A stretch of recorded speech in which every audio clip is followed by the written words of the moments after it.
y'all are doing well. I'm having an amazing day. Just sharing. Y'all see me looking down. I am just sharing. Y'all come on in. This is kind of an impromptu live. I just had something I want to share really quickly, and just wanted to share with everybody. So come on in, y'all. Who, if y'all still woke, if anybody's still woke, I know y'all are busy folks around these parts, but if anybody's still woke, just come on in, and we'll just share this really, fairly quickly, and share this information, and kind of talk about this subject. So I hope you guys are doing well. Like I said, I hope all is well with you guys.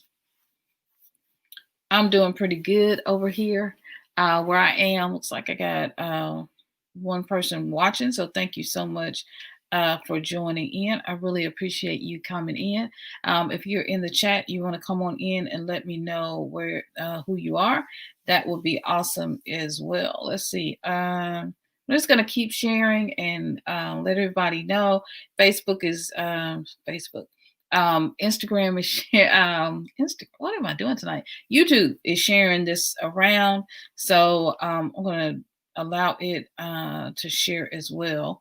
So we're going to have a fun topic tonight. Is going to be pretty good, pretty awesome. So I am just excited about that. I'm excited about that. So you guys, I hope you all are sharing as I am sharing, because that's just what I'm doing. I'm just sharing on my phone, on Facebook, and various places to let everybody know, because I didn't tell everybody before I went live. I need to do that a little better. But we're just gonna come in and talk about. I'm looking all up.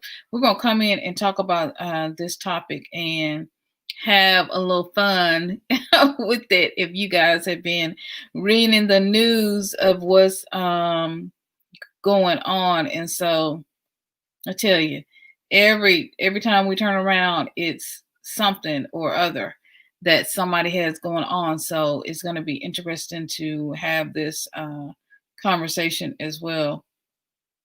Let's see. Let's do this one, and yeah, we'll just come on in and let YouTube do what it does. Muhammad, how are you? Oh, hi, you're in Zanzibar. Well, welcome. Thank you so much for joining us. Thank you so much. I appreciate you being here.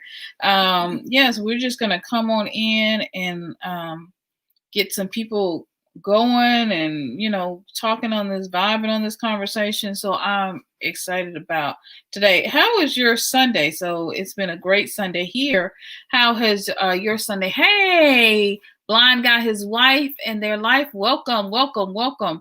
Thank you so much. Hey, African millennial. Thank you so much for being here. Welcome. Thank you so much for being here with me today. There's Bay. How we got this going, but there's Bay. All right. Are you in there? How am I? So how am I in there? This is like odd, because this is not normally how maybe I should do that. There it is. Okay. So Bay is here with me today, African millennial, blind guy's wife. Thank y'all so much for joining me. Please share the broadcast. It would help us out if you would share it. If you would share it and let everybody know that we are live. African millennial, so good to see you, blind guy and their wife. So good to see you. Let's see what we got going on in the chat. Muhammad Chiquito says, good morning, watching from Zanzibar Island. Well, thank you and welcome, welcome, welcome. Blind guy and his wife and their life. Money buys you a bunch of stuff, fake friends, material things. You have to dust. Material things you have to dust, and lipstick. Or one of my favorites, right? Shoes and purses, and you still you can only carry one purse at a time. African millennial, hi, beautiful, hi, family. So good to see you. Thank you so much. Blind guy and his wife, I know, right? just cracking up. A whole bunch of stuff you got to dust, and then you got to go out and you got to get you do all of that, and so then you got to go out and you got to get the Lysol or the Pledge and the Windex and all that other good stuff. So yeah, just a lot of stuff to take care of. So money buys. We're gonna talk about that. What money does? Can it really buy happiness? Lizzo doesn't seem to think so. Tell me if you saw that news story with Lizzo talking about love. So talking about money not being able to buy happiness. If you saw the story with Lizzo, please leave a comment below and let me know, because I thought it was very, very interesting that she was talking about that. So if you saw that story with Lizzo, let me know. I thought that was really interesting, and so that she would be talking about that. So it's very interesting. All right, guys, I may have to come back tomorrow. Yeah, let's see. Blind Guy and his wife says, I was wondering if money has bought you a boyfriend because Milton was hiding over there. I was going to tell Milton on you. No, Milton is my boyfriend and my hubby. So, no, that won't work. So, Bay is it for me. It and a bag of chips. He's my love. I love me some him. So, yeah, this is my boyfriend, my husband, my side man, my baby daddies, all of that. And so I'm just, yeah, very much in love with Bay. Maya Terrain, interesting. Yeah, it is very interesting. African millennial. Yeah, hugs. It's very interesting topic. When I saw it, and I saw what was going on with her, and then I don't know if you saw her crying on the internet, crying and talking about her life. Of course, she's getting ready for a new album. I just was really like, what in the world is what's going on? One love, Green Book, one love to you. So tell me, I want to hear from you guys. If you want to come in, I'm going to let you come in quickly and let me know what you think about this. Do you think money, I'm going to put this link in the chat. Do you think that as you guys are sharing, and help me out by sharing, that really help me out, let me know. Do you think that money can buy love? No, what do you think? Do you think money can buy happiness? Do you think money can buy love? What do you think about that? No comment at the moment. No comment. I'm gonna let the conversation get started. You're gonna let the conversation get started. So Milton has started his channel. So please go check out his YouTube channel. He has started his YouTube channel. So you want to tell him just a little bit about your channel, and then we'll come back to you and let you tell a little bit more as if we have more people as well. And then of course we'll invite you back. You're always welcome. Right. Hey everybody. In the studio. Hope everybody's doing good. I did start my YouTube channel. It's called Milton Craft, #Man on a Mission. And my channel is about business advice, life advice, health advice, basically telling you that you are the best thing that you can. It's teaching you how to be the best person you can be. So I want you to invest in yourself when it comes to everything in life. Start with yourself, and then you build out from there. A lot of people want to invest in life, but they always overlook investing in themselves. So the channel starts out talking about you being the best investment that you've ever made. And then I'm going to build out from there. So if you get a chance, Milton Craft, #Man on a Mission on YouTube. And I've just started. I think I've got 3 videos up right now, building as I go, having a good time doing it. So check me out if you get a chance. And hopefully there'll be something that's helpful to you once you join the channel. Yeah, I'm gonna get these get Milton's link and drop it in the description box. He's trying to build his channel now and get over to, let's see, where are we? Yeah, there it is. Okay. Yeah, he's trying to build his channel. And so I'll just drop this link for Milton's channel into the description box. Let me see. Let's see, there it is. There it is, Milton's channel on YouTube. There it is. Okay, so I'll put it there. And so you guys, please go subscribe to him and check. That really would mean a lot if you guys would go subscribe to him and go check him out. It would really mean so much to me. I really would appreciate it. So let's see. We have African Millennial in the Black room, so we're going to add her to add African Millennial to the stream and see what African Millennial thinks about this topic of whether can money buy you happiness? Happiness? Can money buy you happiness? Can it buy you love? Good evening, or good night, fam, wherever you're watching. First and foremost, I wanted to actually know, do you know what Lizzo said? Because I don't even know what she said. What did she say? Yeah, okay. Yeah, Lizzo said, I just pulled it up. Lizzo gets emotional. Here it is. Let's see. Here it is. We're gonna share. Let's see. Let me share it and play it, and that'll kind of bring everybody up to date. Let's see where this is.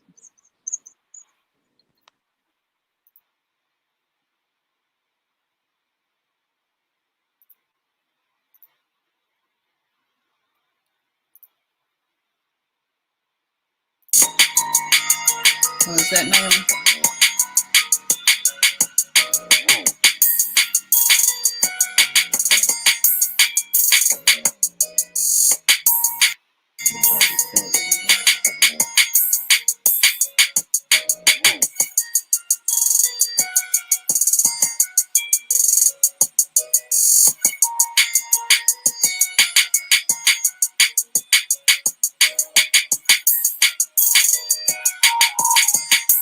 Fame only puts a magnifying glass on the stuff that you already have, she said in an emotional TikTok video. If it's messed up, you're just going to have to have it even more magnified.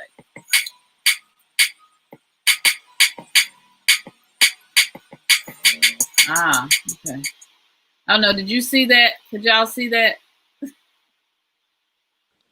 Yeah. Okay, because I can't read everything she said due to YouTube restrictions. So, but I'm gonna put. Let me from a marketing perspective, it's great for us because it's pause that. But you guys get the gist, and I'm gonna leave this link in the chat so that you guys, there it is, can go check it out because yeah, I can't say everything she said. But basically, she was just saying, if you saw, she was just basically saying from her perspective that if you already have things are messed up in your life, it just makes you even more ungrateful, and you have to, deal with your own stuff and your own emotions. That money, her fame has brought her a lot of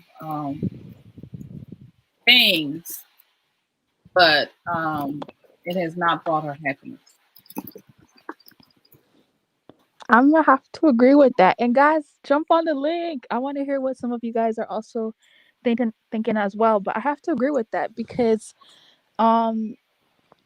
even with, like, when people say, okay, for instance, I live for this person or this person brings me everything, then if that person's not in your life, then what do you have?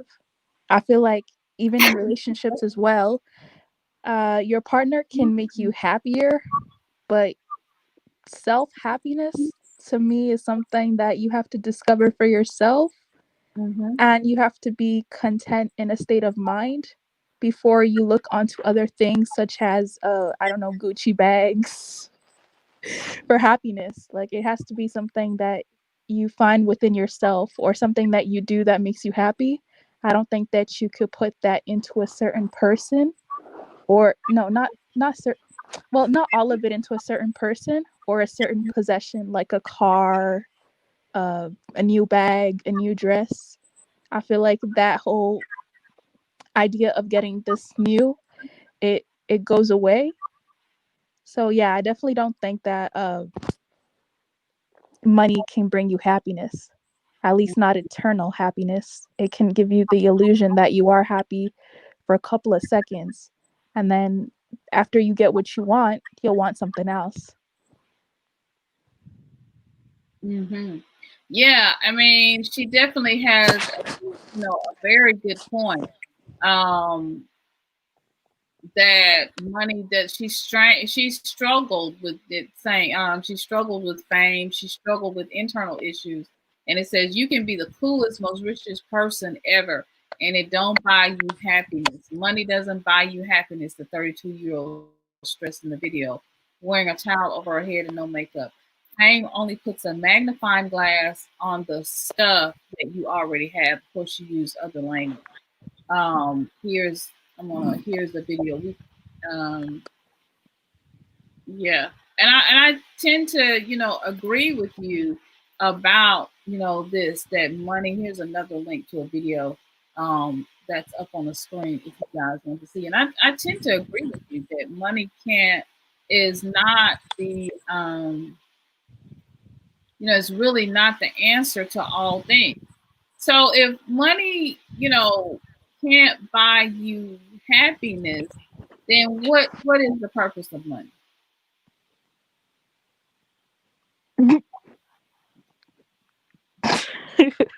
Right. No idea.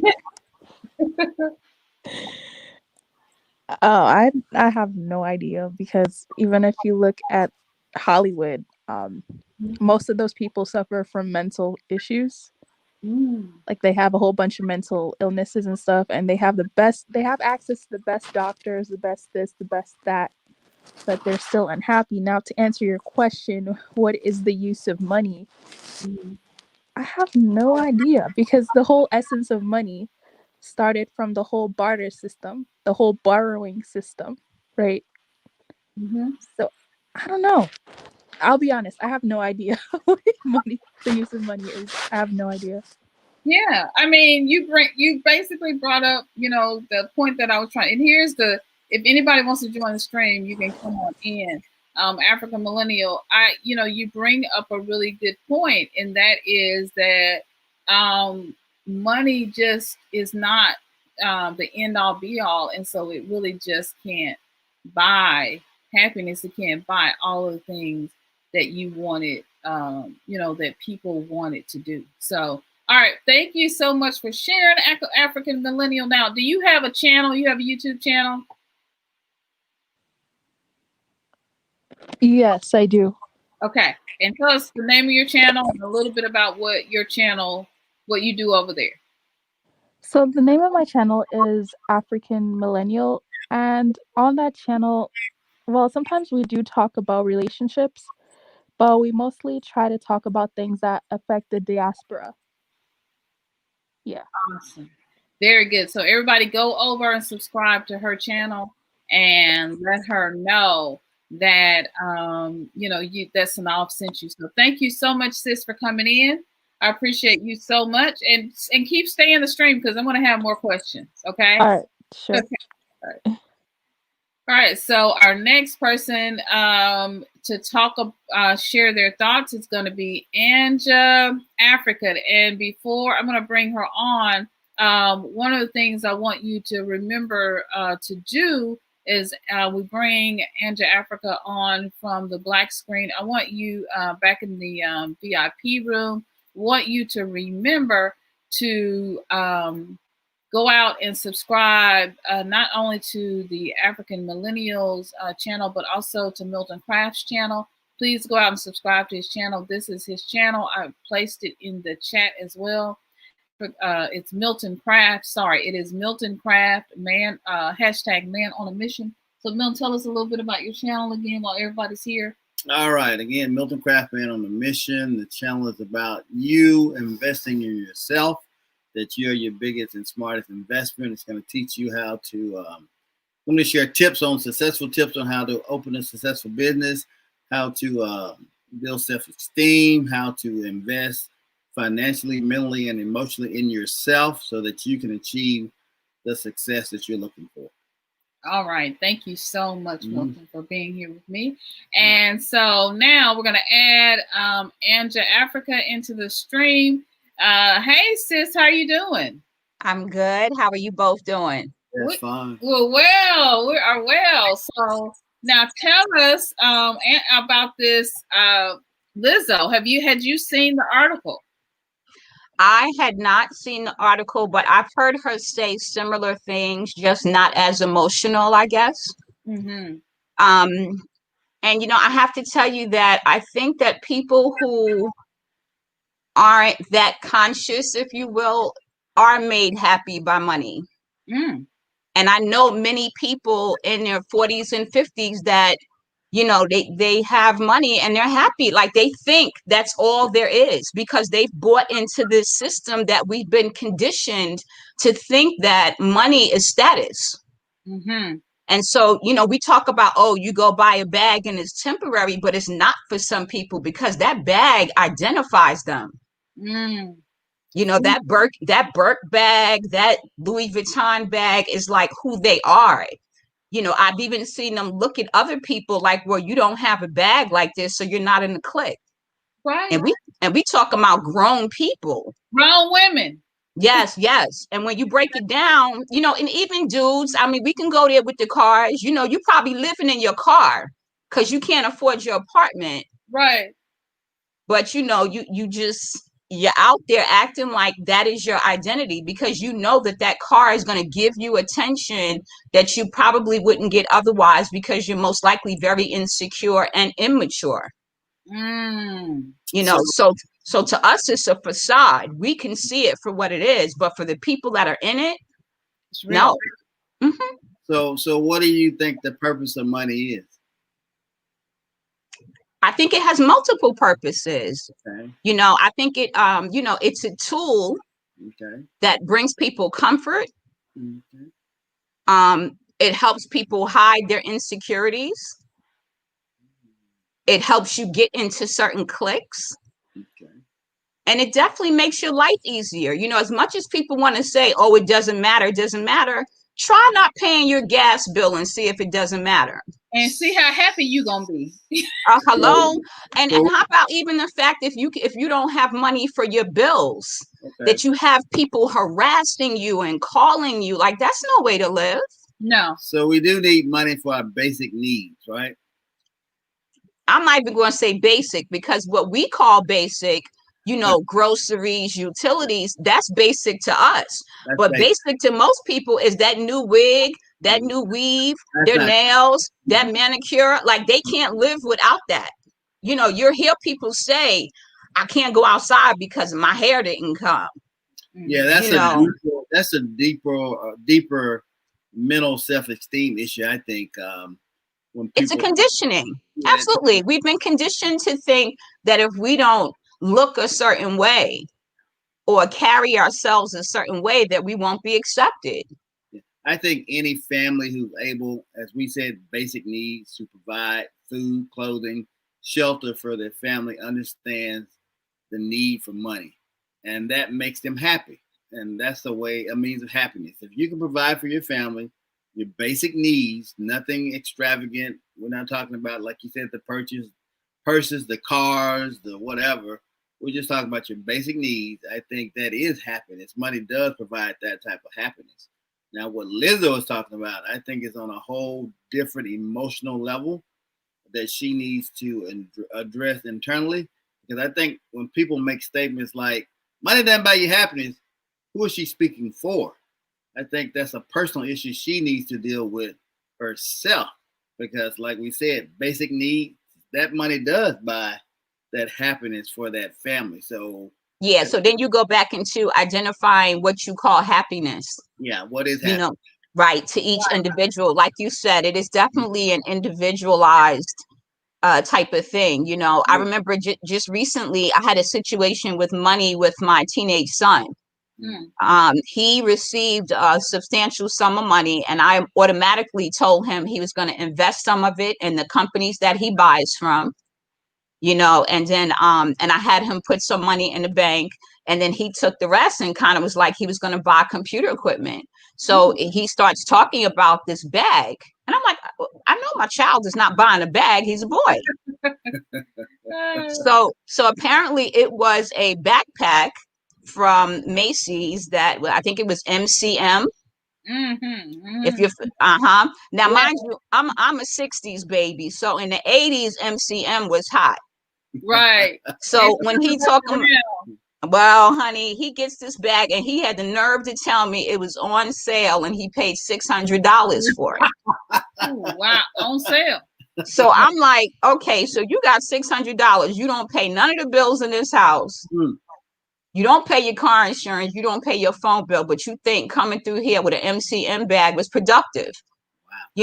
So initially my reaction was to flip out. And then I said, you know what? This is going to be his lesson, because he's going to come and he's going to ask me for something. And every time he asks me for something, I'm going to say, what about that $600 for that bag? Just tell him to look inside the bag. It's in the bag. Hello. There you go. Yeah, so no matter how well you try to raise them, they get caught up in what everybody else is doing around them. The friends and the rappers and the people that are popular and everything that's on social media. So he eventually ended up selling the bag, and I didn't say a word about it. I just let him do what he had to do, because he needed to learn that lesson. If I had him return it, he wouldn't have gotten the lesson. So I just wanted to share that. I'm thankful. I'm grateful that you shared that. Now stay in the chat. We're gonna bring people, bring you back now. So don't leave us. Okay, thank you. And I'm already subscribed to your husband's channel. I was thinking, I don't know if I should subscribe, because this might just be for the guys, but I might learn something. So I'm gonna just sit in the back. Thank you. All righty. All right. So now, Milton, from a man's perspective, we've got two more in the Black Room. We're so grateful for you guys staying up with us tonight. I'm going to try to do this regularly. I made a promise that I was going to do Spiritual Sundays with SYNOLVE. And for me, money, and Anja brought up this point, along with the African millennial, money is a spiritual thing. And so I made this promise that I was going to do Spiritual Sundays with SYNOLVE. So this is kind of what this is, but we'll try to go earlier.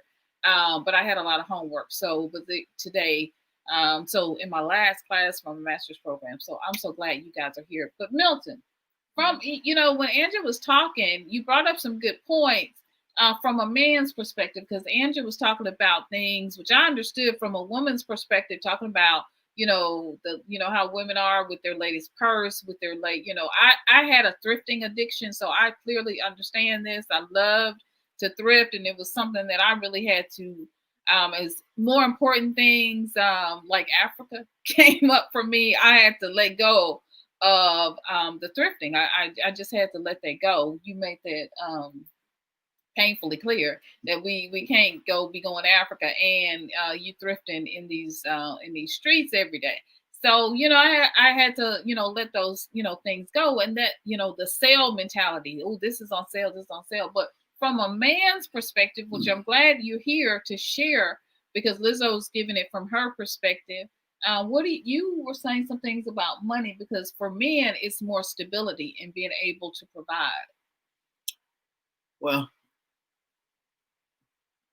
the culture of America is where you have to look a certain way, dress a certain way, live a certain way in order to be accepted.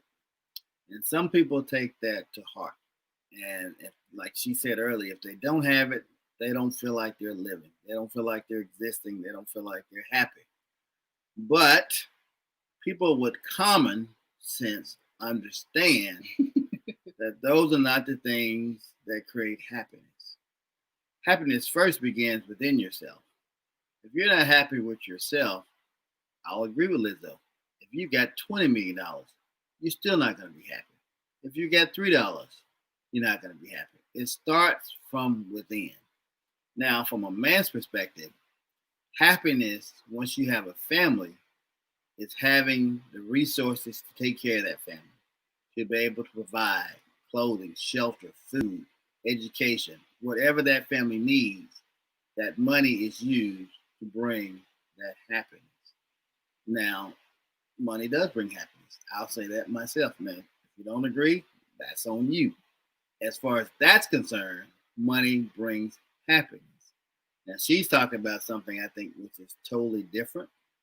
I think she's become successful and she's entering into new things that she's never entered into before. But like you said earlier, spend that money on some counseling and talking to your ancestors to learn how to center yourself and be guided in the right direction. Don't get caught up in the hype. But a lot of people do get caught up in the hype, like I said earlier, and you forget that the money is just a tool and a resource to get you the things that you need. It's not something that you're supposed to put on a pedestal and worship and idolize. It's just a tool. It's currency. It comes, it goes. It comes, it goes. It comes, it goes. And when it comes, use it to your advantage to get the things you need. And when it goes, just keep living and it'll come back. So money does buy happiness or can create happiness, but money is not the happiness that you desire to have to make you happy. It's depending on what your focus is. It depends on what money is. Very good. And men equate stability and providing for their family with a sense of happiness, a source and a sense of happiness in a way that women like need shoes. I mean, there's nothing wrong. Get me wrong. Don't get me wrong. There's nothing wrong every now and then buying you something that you like because you worked for it, you've earned it, and if it's something you like and it's within means and it's within your budget, it's not going to put a strain on your family. Life is short. Enjoy. But money is not the driving factor in anybody's life. It shouldn't be. I mean, you got a family, you should have relationships, you should have community time, bonds, and things like that. Money shouldn't be the focus of your household. So if it is, maybe we want to reevaluate and see what's going on in your house. You do need money to help run and assist in that household, but it shouldn't be the main focus of your household. It should be the love and the connection between you and your family. So now this is what you're going to hear over on Milton's channel. So please go over and subscribe. We're going to bring Jaton Bailey in. Ms. Bailey's going to come in and share her thoughts with us. And then after that, we'll bring in a blind guy, his wife, and their life. So I would appreciate it if you guys would come on and help Milton get that subscription up. We're trying to get to 1,000 by Christmas. So that would be a beautiful Christmas gift for us. So Jaton, welcome to come in and share her thoughts with us. And then after that, we'll bring in blind guy, your volume down with their life. So I appreciate if you guys would come on and I'm sorry. Can you hear me? I got two. Okay, let me turn this. There. Hey, how you, sis? I'm great. I'm great. Good to be on here. Hi, Milton. I just subscribed to your channel. Thank you. I'm honored. Always honored. I see all the books around the wall. Well, this is actually a artist installation. It's like a collage of fashion pieces. Wow. You could see that. Oh, that's beautiful. Pretty nice. Yeah, I don't know if you can see it. I have books too, but they're over there. Yeah. Money. Okay. Money.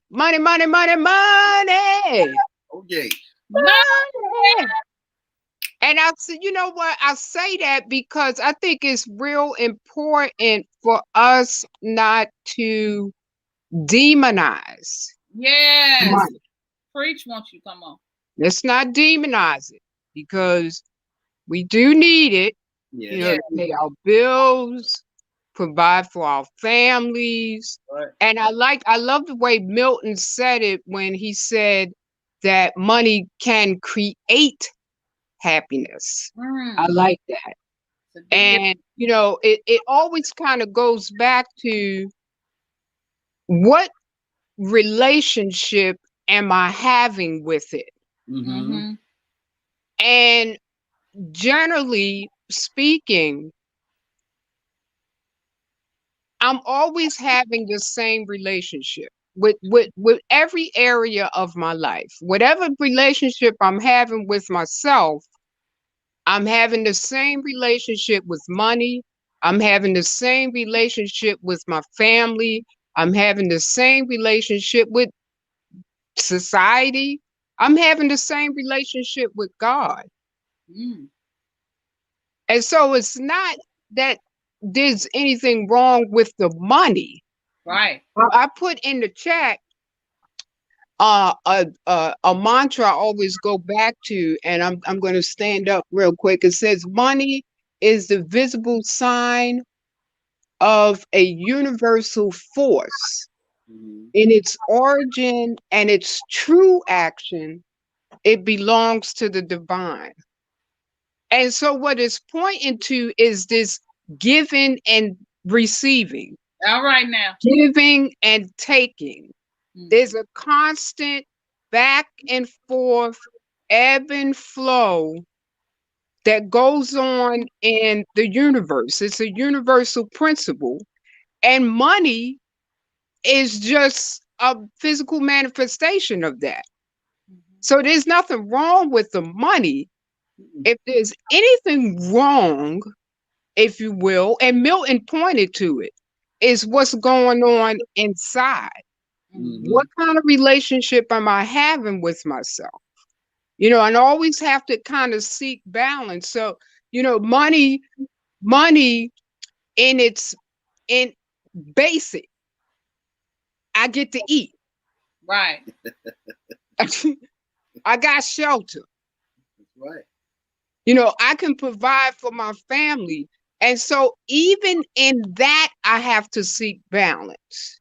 You know what I'm saying? Because I can associate security, I can associate providing my family with happiness. And when I'm not able to do that, I'm unhappy. Yeah. True. And so I'm always seeking a balanced relationship with it.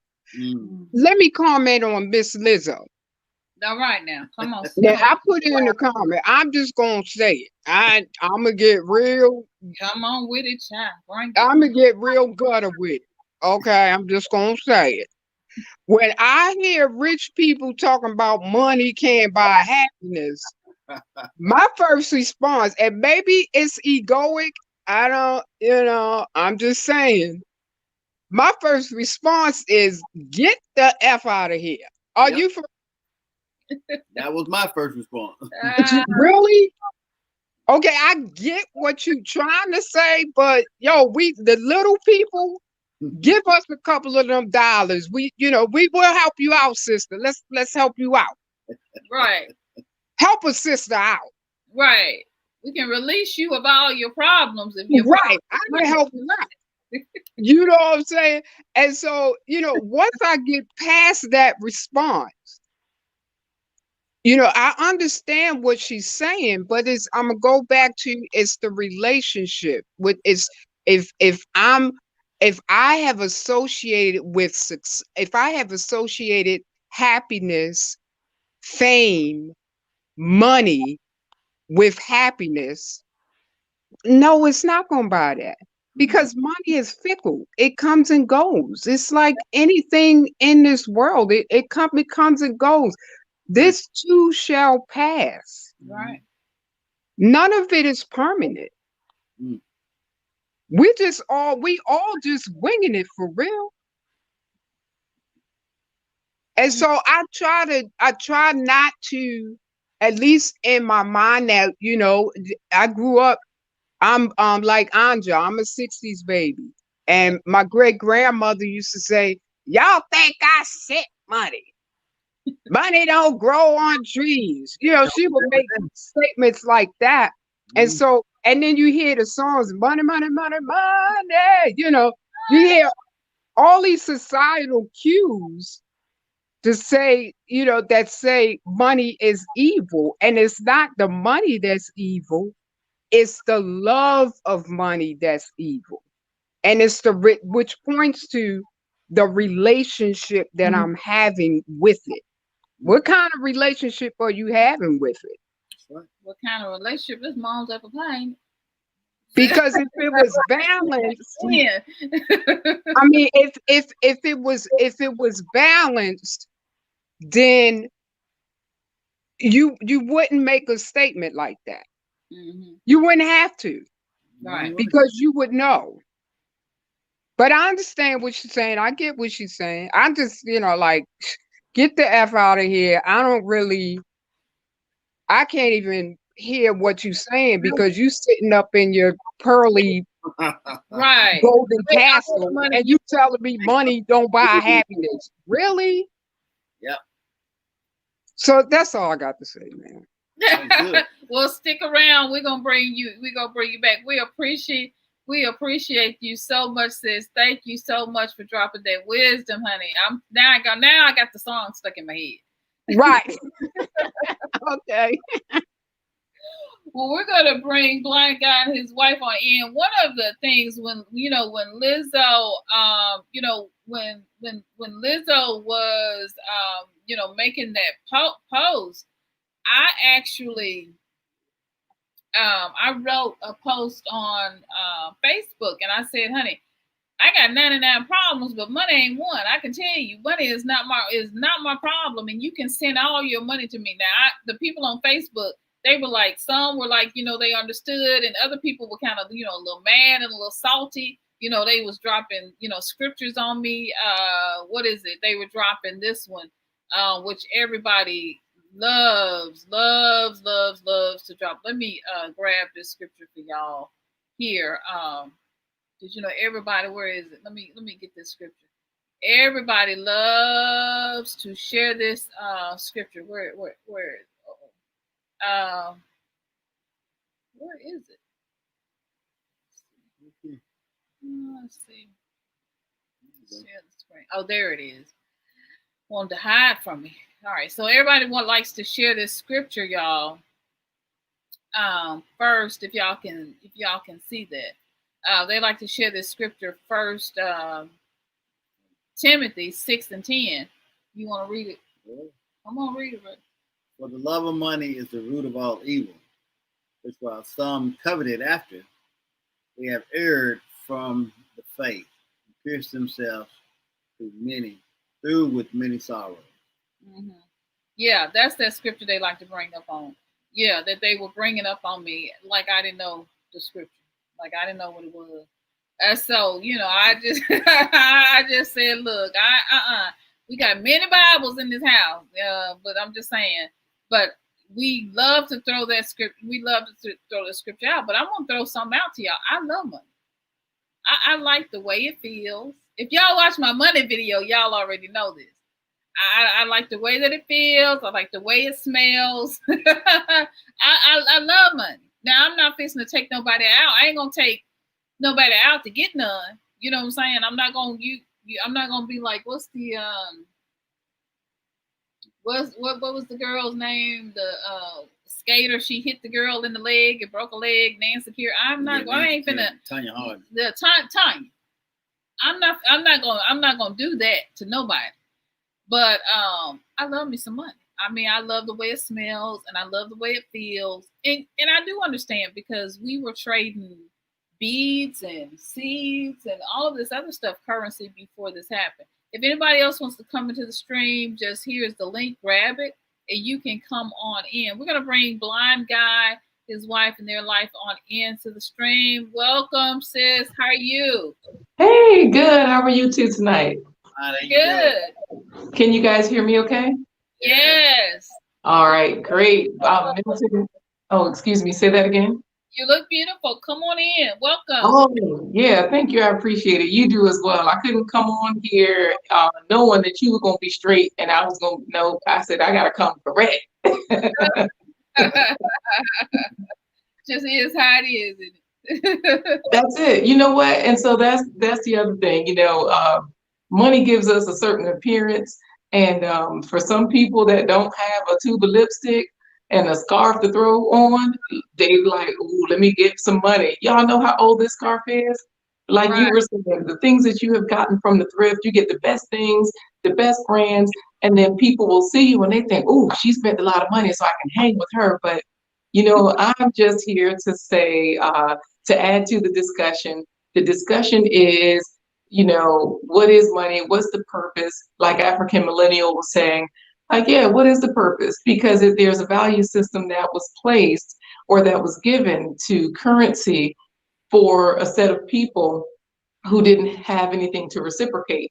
So, for like you were saying with Jatan just a moment ago, when we were trading seeds and when we were trading beads, there was something to reciprocate. So for those people that said, well, all I can do is tell you what to do, they wanted to be compensated for telling somebody what to do. So, they created currency, and that's where we are today. And it is necessary, like Anja Africa was saying, it's conditioning so that it's necessary because I'm in the West. I haven't made it back to Africa yet, to Al-Kebulon yet. I'm on my way as well. But, the value system is different in different places, not just in Africa, not just in America, but in South America, in Canada, the value system is different. In China and in Russia, the value system is different everywhere. So, I get it that money is necessary because it's a part of our modern day lives. But there are so many things that we can also give value to. So let's talk about, can you pull up Milton's page again? Let's talk about the value there, because like when you put up the link and I was like, oh, okay, I guess we better subscribe. And I'm gonna come on and say something, but I couldn't come on because Milton was looking smooth and like he had it together on the channel. I already saw you, you know what I mean? And you always come through looking like you look like put together, and you always craft your words a certain way. So I said, okay, well, if I'm going into this value system, I got to bring, some sort of value. So let me bring a smile. Let me brush my teeth. I even brush my teeth, y'all. And I wasn't even ready to go to bed yet, So, I mean, just looking at this, as a regular person that is out here in the world that consumes content, I would say to myself, dang, he put some work into that. He probably paid somebody to do something. But like Jatan said, that might be my relationship with money. Or like Anja Africa said, that might be my conditioning, thinking that everything that glitters is gold.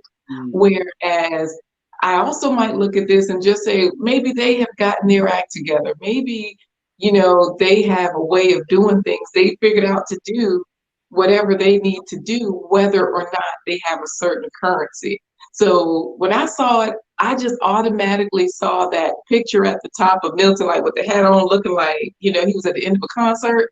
And I was like, oh, okay, maybe Milton has a music channel, because I've seen him at the piano in the other episodes. I've seen him on a guitar. You know what I mean? He was on a banjo, on a guitar, or whatever. And then you were like, oh, nah, Milton what you just told Jatan, you were like, nah, Milton just gonna be telling y'all some common sense stuff, from the, but I just want to put in my request right now. My relationship with this page is already, I want to hear some things, Milton. I want to request that. Okay, got it. So you wanted to hear music. I saw you in the, is that what you were saying? When I saw that picture at the top, yeah, and then look at the other videos as well. Just looking at the thumbnails, they look smooth. Like he just finished a concert or is about to start one. They just have that groovy look. You know what I mean? And then the other thing is this. So, let's just say the value system, whether it pertains to money, whether it pertains to certain people's status. You know how like taller people they have this certain status. The same thing with men. In the West, anyways, men have a certain status. People respect men, they respect their word. A woman can say something, a man can come right behind them and say the same thing. And then everybody's like, oh, okay, yes, yes, absolutely, for whatever reason. And so that's what I'm saying. When you look at the channel, it commands attention, it commands a certain respect. Not that I didn't respect your channel, sis. You know I love you, SYNOLVE. That's okay. Right. I'm just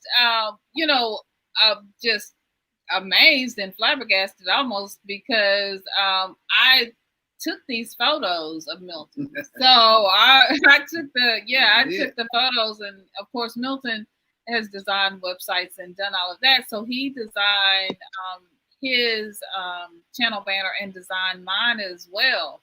And so he's built websites and done all of those things. And so this picture of Milton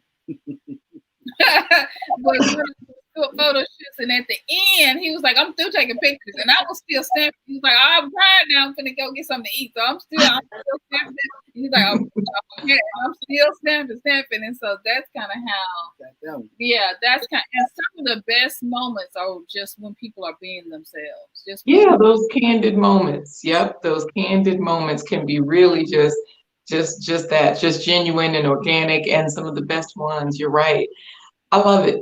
I'll definitely make sure I watch the videos and, comment and do all the things, all the interactive things that really help to build relationships and build that value system between us, because that's really the real currency. That's the true money. People are golden. And so I've been in so many situations where I'm a giver. I give a lot. And so I don't want for a lot of things. Now, meanwhile, I work very hard as far as over my lifetime, all the jobs I've worked, I almost never have one job at a time, simply because where I live in the Western US, like in the US, you can't just float through on good vibes. You do have to have that currency. You do have to have that. But at the same time, I've also, because of my giving, I've also reciprocated so much so that when I didn't have currency, then other things were in place. And just to give you a small example, my mom is a great example. Her and my dad, even to this day, like when we were growing up, they didn't put us out. They just were like, okay, leave when you leave, and then come back if you need to come back. And then when, even to this day though, every year my mom's like, come get your AAA card. So we have, and if you live here in the States, you know that AAA premium is a golden situation when we drive a lot. For example, we've had flat tires, we've needed a tow, you know what I mean? It's like, oh, and it's just something to not have to think about. And it's something that we've been gifted that, I love my parents, I do whatever I can for them. But as parents, this is something that they give me, and I don't have to pay for it. I don't even have to think about it, because sometimes it's also not the money, but it's the management. And so some of us, we just don't have that relationship of even managing things. Like, what does it take to manage your money? What does it take you to manage your money relationships? Some people don't even understand. They just think, why can't you give me a ride? Or why can't you let me drive your car? And they don't realize, well, I have to manage the insurance. I have to actually engage with the insurance companies. I can't let other drivers. That's part of the situation that they won't let me do. And not in good conscience, I can't, because then if something happens, it's on me. And then I have to go out and work for more currency, And so, it is what it is. And you're being a good steward of your money. Well, you know what? So I think that's the bottom line here, is that most people are not good stewards, because that is not something that is anywhere in a curriculum, a public school curriculum. You just look at Milton laughing. He's like, yep. All they taught me was how to add and subtract. And when I went to church, they taught me how to subtract from me, add to them, Yeah, but you never heard the word. Say what? Say it again. 10%. How many times did the plate pass? I mean, really. Oh, that's what I'm trying to say. And they never really said anything like you never heard the word return on investment in a church. You never heard investment in a church. You never heard and I'm just saying a church. You don't hear that in a job either. So even your job doesn't teach you how to read your pay stub. They don't teach you how to really fill out your tax forms. It's a guessing game. You can go to HR, you can hope for the best, but usually that person knows less than you if they know, as if they know anything. So that's where I'm saying, that's really where the root of it all is. What do you know about your situation? It's not even about, oh, I have a lot of money, because then of course you're going to spend it because you don't know what else to do with it.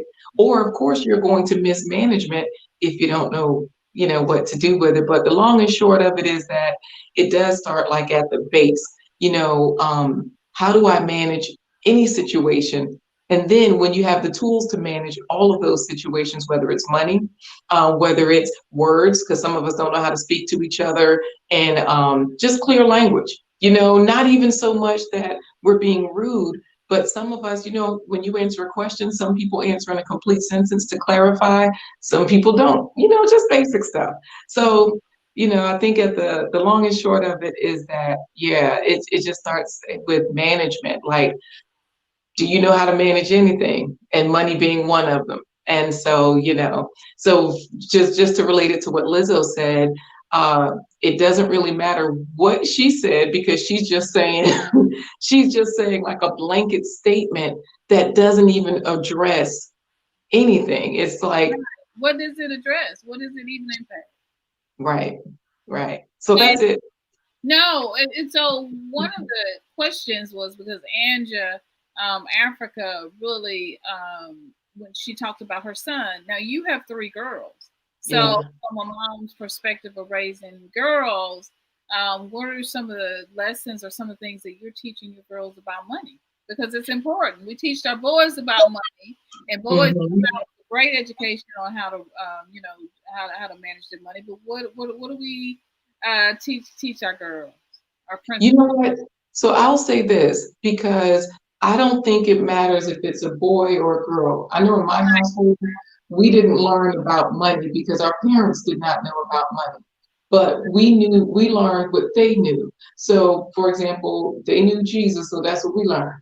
They knew my mom, she had 9 of us. And we were a blended family, like the Brady Bunch. But the point is, there were 9 of us, with her and my dad. So she knew how to cook for a lot of people. So that's what I learned. I can cook for a bunch of people. You know what I mean? She also was a thrifter. So I learned, even now, if I need to, I can go get a deal or whatever. So, I think it's just a matter of, we learn what our parents learned. And I think it's just on us to figure out, with what I know now, what can I do better? And that being said, to answer your question specifically, we teach our girls, we have different tutorials that we use online to teach them about money. We also use everyday situations to teach them about money. And Corey goes to the store with them a lot. He used to work in a grocery store when he could see. So, it makes sense that, hey, take them to the store to get milk, take them to the store to get bread. So he can teach them basic stuff like, well, look at the bottom, because that's what a cheaper bread is, or the ones, or the brand that we want. See if it's on sale, that sort of thing. And so we actually go from that perspective of not necessarily, girl, make sure you are, together. No, just kind of practical living is what we try to teach our girls. And because we have recently learned it, we didn't even learn this growing up, went all the way through school, college didn't teach it. Nursing school for me didn't teach it, a lot of these things, like it didn't teach us about securing a home. It didn't teach us about managing a home. All of that stuff was learned organically. So yeah, we just teach what we've learned. You bring up some very good points, sis. I'm so glad you came on. I'm so glad that you decided to share this information and knowledge with us, because it just feels like, now at this point, it just feels like family. It just feels like family when I see you guys. And I'm so happy face just lights up when I see each and every all of you Like because us. yeah, we're just family. So Yeah. thank you. And stick around because we're gonna have a few more things. Yeah, y'all, we ain't gonna be on here 5 hours like last time though, y'all. Tonight, I'm just telling y'all. So I'm gonna bring you out, and then we got who? Global Green Book is in the green room. She's back there, and so we're gonna go through the chat just a moment. Let's see. Roots Reggae Girl, hey, how are you doing? So good to see you. Yes, Global Green Book and the whole family, the whole gang's here. African Millennial and Africa.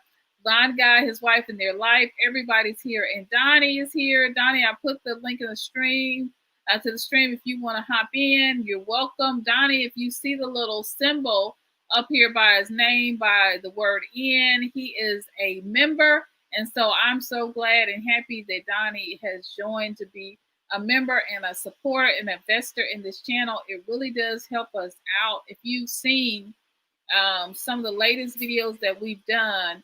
The one about ask for what you want, and then we did a video that was also we did the video. What was the other one? Ask for what you want. Oh, I can't think.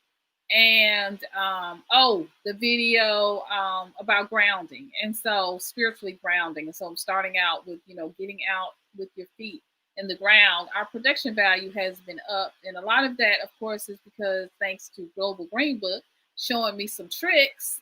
And Milton is committed to being my videographer, and so I saved some of these projects for him. And so all of that is possible because of your investment. All of that is possible because you guys believe in us. Not only is it that you do this investment. Angela Africa has also joined as a supporter. You'll see the special symbol beside her name, and so she's also a supporter. And so when you see that, it's just people that have invested in us, and it really does mean, it means more than you know. It means so much to Milton now, because if did y'all see your new terms of service with YouTube? We're going to talk about that on a whole nother day. Did y'all see that?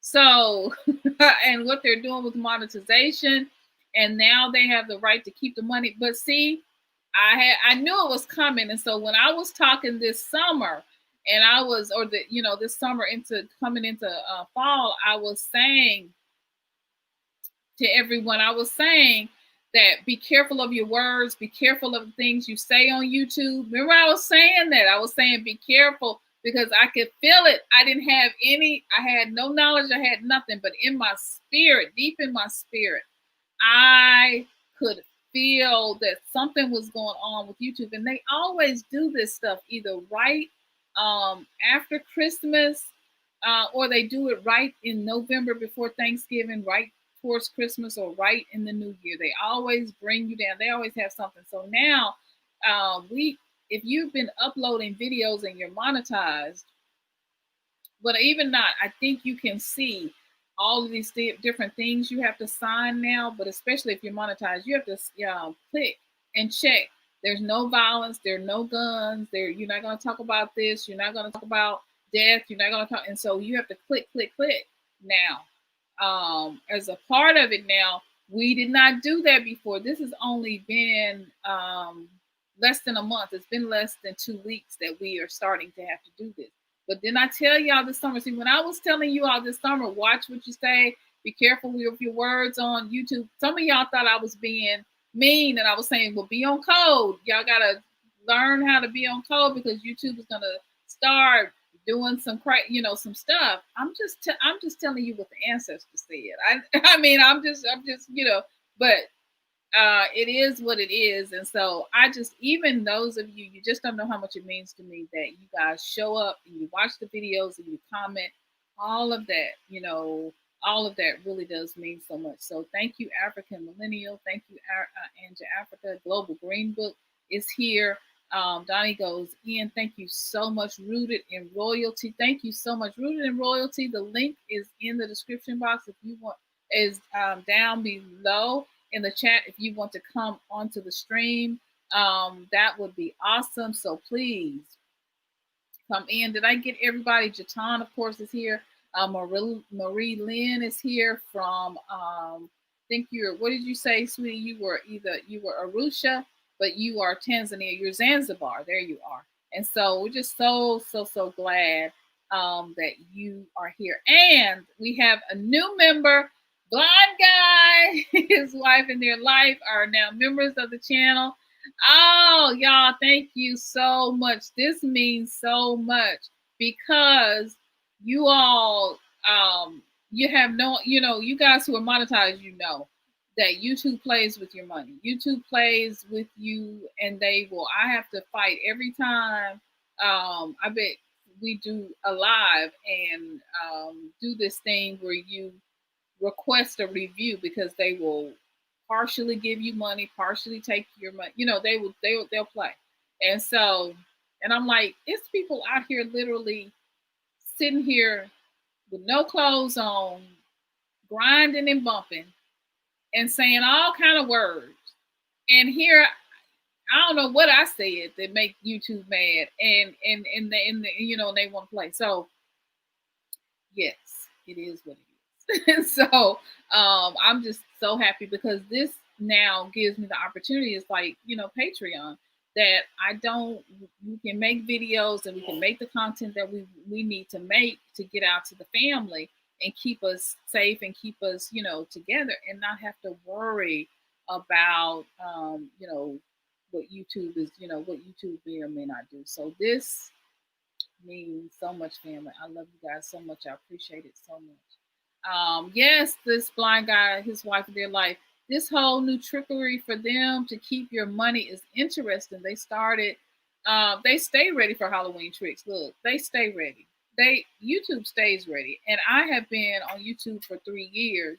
So I can just about tell you what is going to happen. I can just about I've come to put a finger on them now and get a handle and talking to the ancestors about these people because it is what it is. And I really thought they were already taking the money. So I didn't, I just had a couple of videos that they wouldn't allow to be monetized. And I was like, I'm just not even going to worry about it.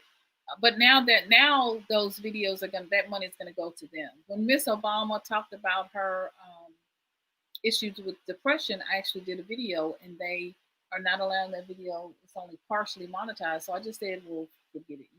I'm not going to monetize it at all. And so now all that money is going to go to them. Ain't that something?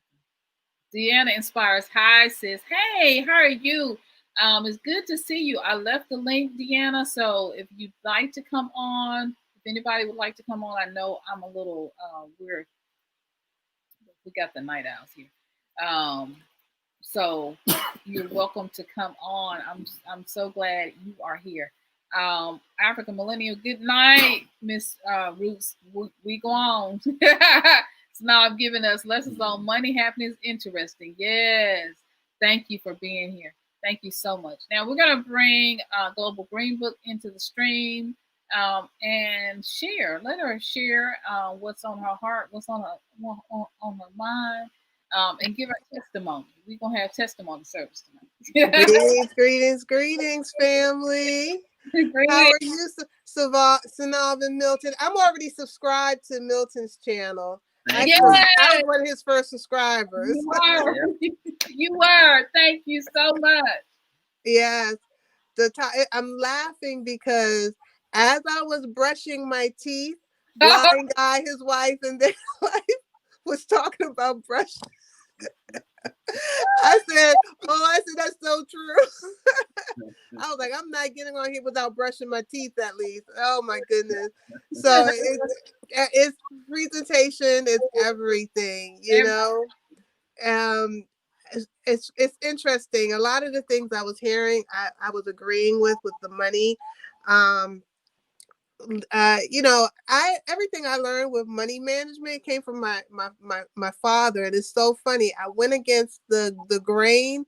My father was a cash is king type of guy, and I'm seeing, and he was upper middle class, and I always remember he always talked about cash, cash, cash, cash. He paid cash for everything, literally everything.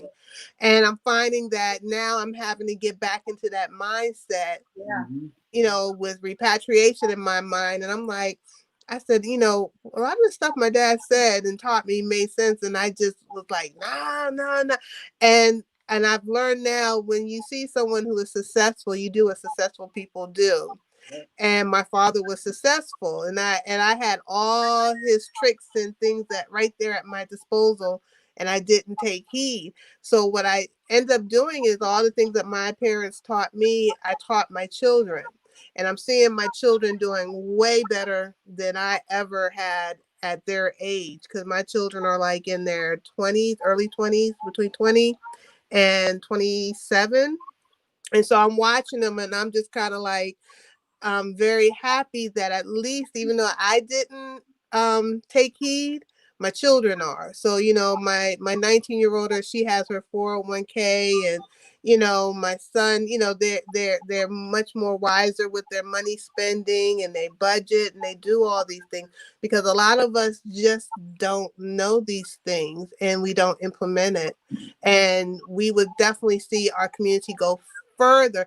And one of the things that I also love that I put in their head is um to buy A1 first, and to get that money flowing within the community first. So my girls are very much like that. They're into charity, and they spend with A1 first. And I always put that's very important. Anything else. So yeah, it's like you pretty much learn what you teach. Now, what Lizzo set up, how I look at that. If you were miserable without money, you're gonna be miserable with money.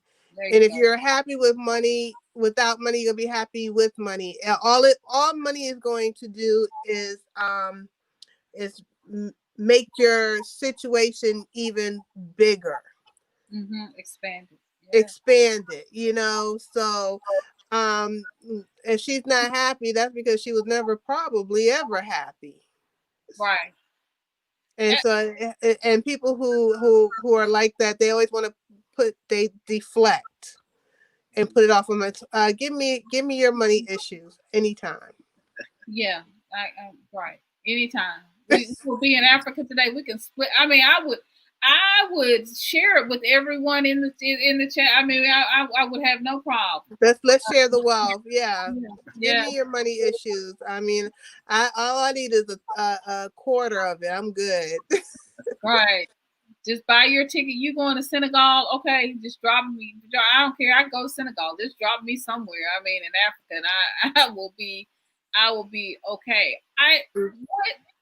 One of the things that kept coming up for me with Lizzo was, and all celebrities, it goes back to kind of what Jatan said, is okay. What sermon do they give all rich people? Because they all come out with this same message once they get wealthy. I was just looking at, this list of. Yeah, they do. They do, and it's what's Beyonce? I call it propaganda. Yeah, it makes you. I call it propaganda. It makes you wonder. I call it propaganda. That's all. Because and honestly, they don't have anything better to do. It's instead of really just doing some self reflecting, they just go to the easy blame. And I hear them say that all the time, and I just look at them like, I remember growing up. I don't ever recall being mad at having money growing up. What? Ever? And I had issues, and I had things happen to me, and I've had dealt with, but money wasn't part of the issue. I got 99 problems. Money ain't one. One, right. Money was not one. Actually, money was a blessing because it made all those issues a lot easier to deal with. It does. It creates a space for Mm-hmm. you to achieve some amount of happiness. I mean, so, even for the single mom, I mean, for a single mom, you can think, okay, well, so the husband or whatever isn't here for whatever reason, or you have a single dad. But if you still have money, you still have, okay, well, I can at least feed the kids tomorrow. Mm-hmm. Or whatever the case may be. I still have lights. I still have, okay, so this may have happened, but I don't have to worry about water. I don't have to worry about, getting soap. I don't have to worry about washing. I don't have to worry about those things. Right. Right. Yeah, the money, I can use a little bit of money issue. Right. I can use a little bit of it. Yeah. Give me some of that. So yeah, I don't know. To me, she never really looked happy. So it was always pretty obvious because usually when females are so overtly sexually explicit with themselves to the world, it's usually some trauma and problems in the background of it. And I look at all of them like that. I know you're performing, but sometimes you can see the performance where it just goes a little bit over the top. So it's a few of them out there that I see that with. Yeah, I'm a '60s baby too. Well, we both are, like Anja Africa, and so me too. Yeah, and Blind Guy and his wife. Jatan looks young though, so I don't know. I ain't gonna put her in there. African millennial, she's a millennial. She's not included in that group. I don't know about Deanna. Deanna looking kind of young over there too. But the sprightly chicken and Donnie, he looks young every time. He looks like he's throwing back, getting younger and younger every time he moves. But we grew up in this season and time where it was Diana Ross and they had the outfit changes and they come back even more sparkly and the long flowing dresses. That was my favorite. You remember, like all of them, they would go out, they perform, commercial break, they came out in a whole nother. Yeah. The femininity is gone. It's gone. It's gone. Yeah, I love the hair, the outfits, the hand gestures. Yeah. All of it. Like yes. Yeah, it's a little well, the lyrics match the activity, so I see. Yeah, the lyrics match. I listen to some of the lyrics and I'm just like, oh Lord, what am I listening to? Yeah, I'm 50 and I'm like, ooh. I mean, I don't know about. I start listening to the beat and I'm like, okay. Then I'm like, wait a minute, what am I listening to? Dare I? It's like woo. Yeah, so I don't know. To me, it just seems like a lot of hurt people running around here, flaunting money as if it's a form of happiness. It's really misdirected. I'm seeing even the young guys that are out now. They're walking around. I'm going to be mindful how I say because I don't want to insult anyone. They're just doing the most for attention. Mm-hmm. So it just seems like it's a lot of broken people in our community right now. And they're being highlighted in the media because that's what the media wants our children to focus on. So our children are focusing on all these broken people and all they can see is the glitz and the glamour and the money. And, I kind of commend Lizzo in a sense also for saying that because these younger ones are watching her because us as older people and have discerning mind and analytical mind, we can see through the garbage, but a lot of these young people can't. So I guess for them, that might have been a good thing for her to put that word out about it. Because to me, I just look at when I turn the TV on, it's so disappointing. It really hurts me to see them. I'm like, what happened to all our children? They're so broken. You know, they're butt broken. Right. I hope I could say that right. I don't know. Look, they change every day. They change it daily over what in the YouTube. That wasn't too bad. No, that I'm trying to be mindful, but they are, and it's and it hurts to see it because I look at them like they're my own children. Yeah. So let me say this, since you said that about Lizzo, what she said could be helpful to younger viewers. So if she has this much power or ability to speak and children and young people listen, why doesn't she take the time to make sure she caters a message, a positive message that can help kids? Instead of saying, oh, money doesn't buy you happiness. Hey, kids, go to school, get your education, take some finance classes, learn how to invest your money and make it grow for you so that you can be a blessing to others. What's the difference in making a speech like that instead of saying, oh, money doesn't buy you happiness? Right.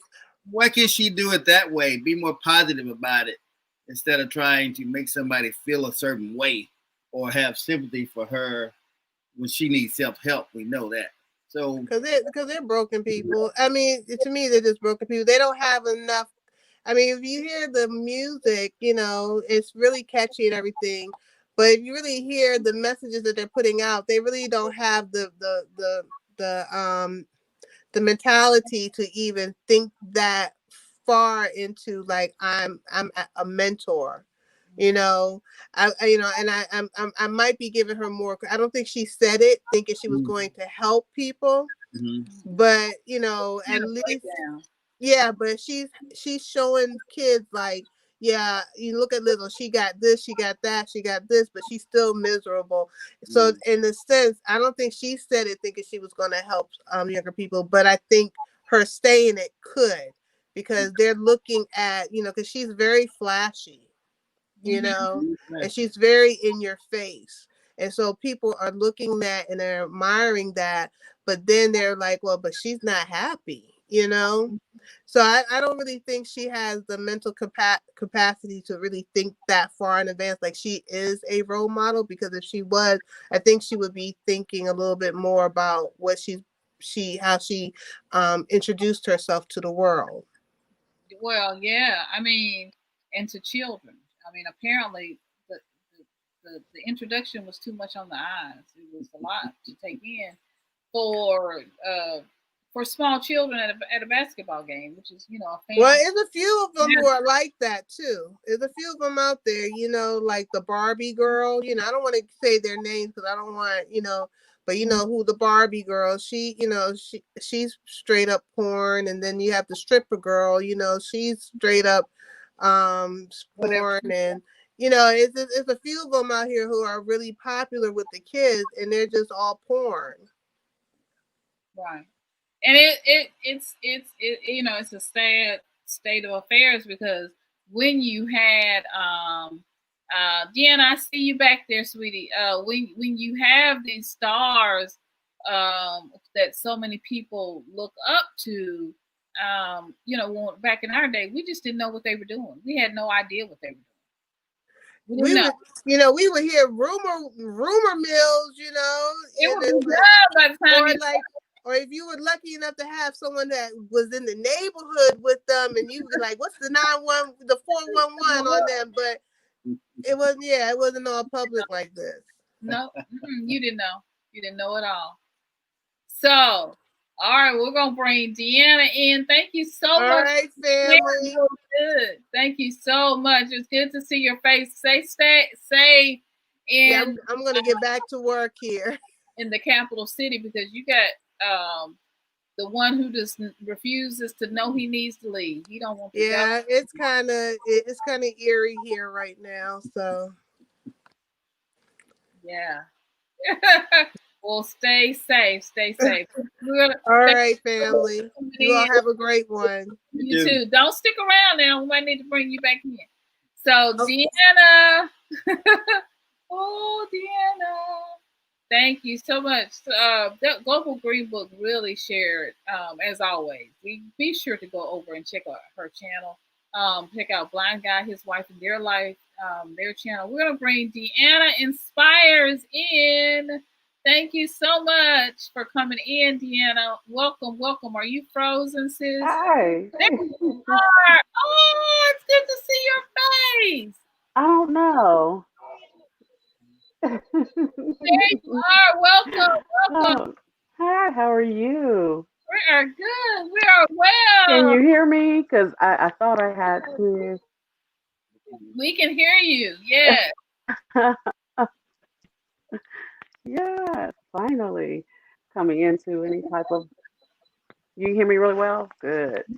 Yeah, we do. So I hope I'm not getting frozen in any of this.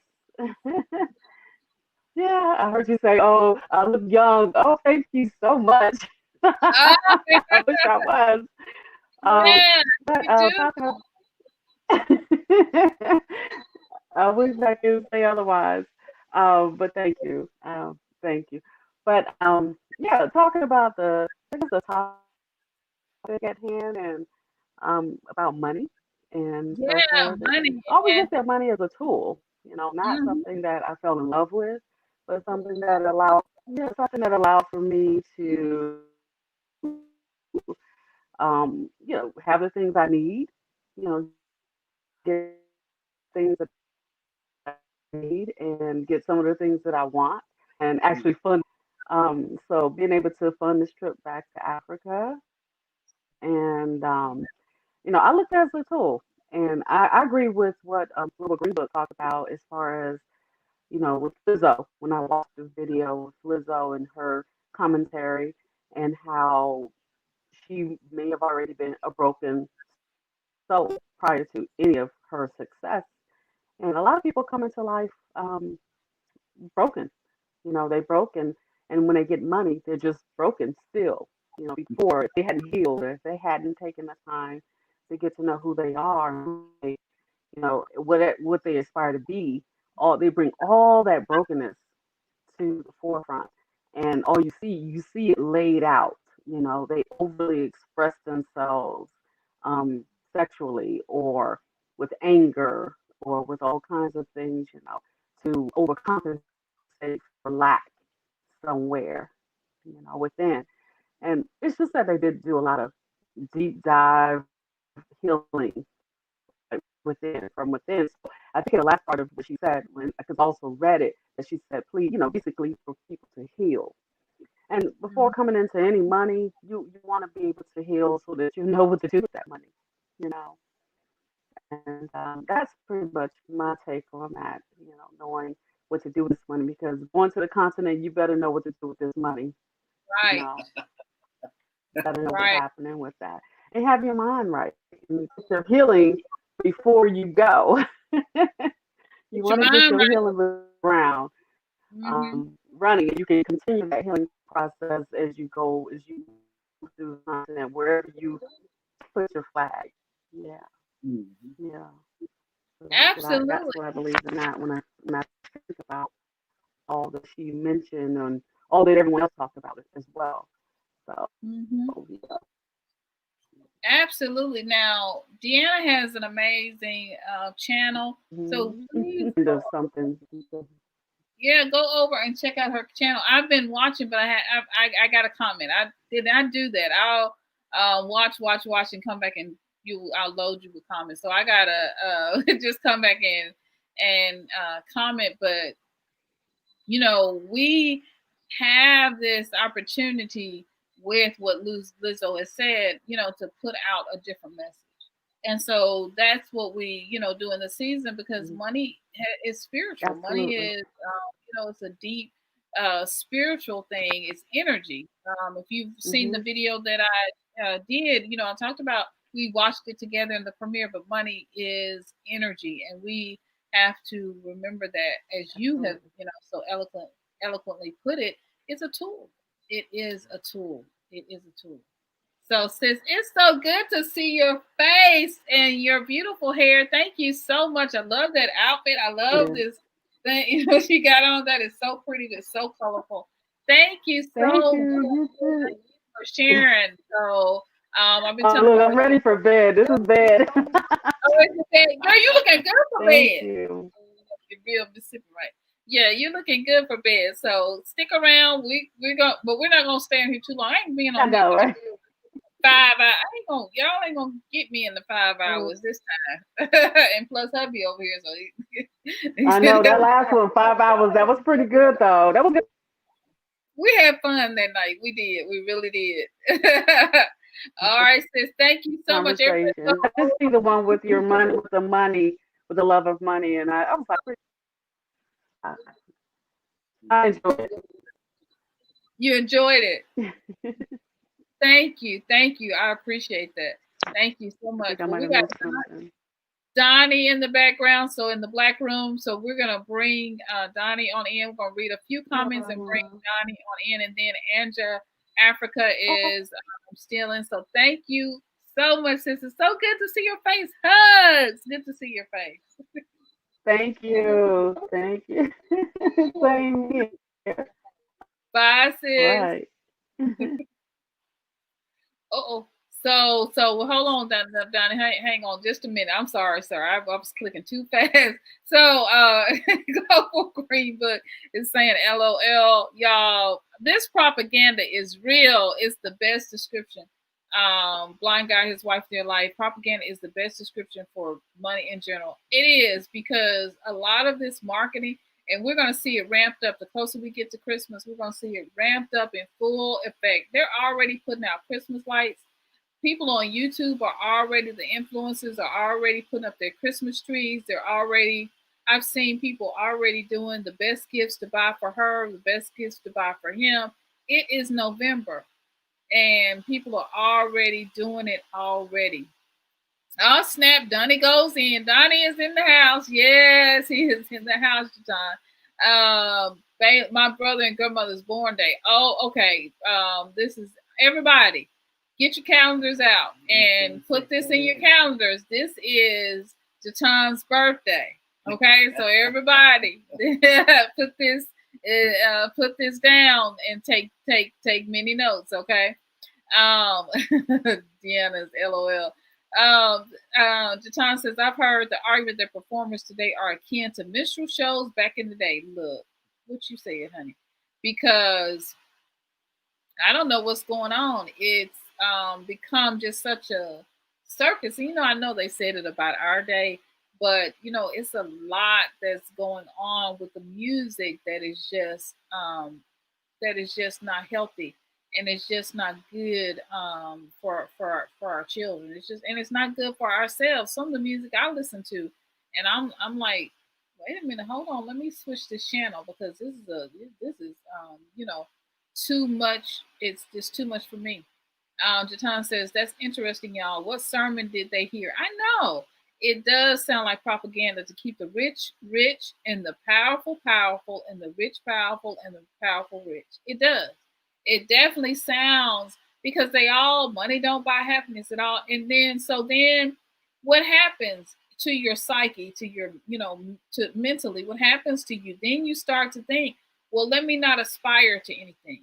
Let me not raise my elevation to try to, you know, elevate myself to try to be wealthy and take care of I might as well just stay low like I am and keep doing what I'm doing. I think it's a psychological message that we definitely have to answer to and understand what's happening. Muhammad Shakito, blessings. Yes, blessings from Tanzania. Hope to see you soon. Global Green Book is smiling. Global Green Book says, that's my sister's Earth Day. Wow, that is amazing. Well, Donnie is here.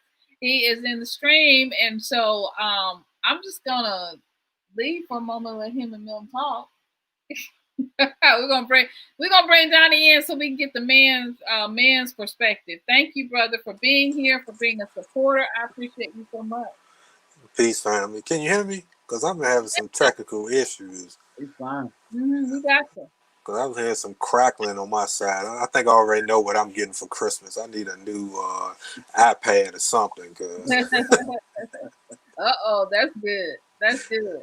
yeah, because it's mine's not operating right. So if it conks out or something, then you know why. Okay. Will you come back in?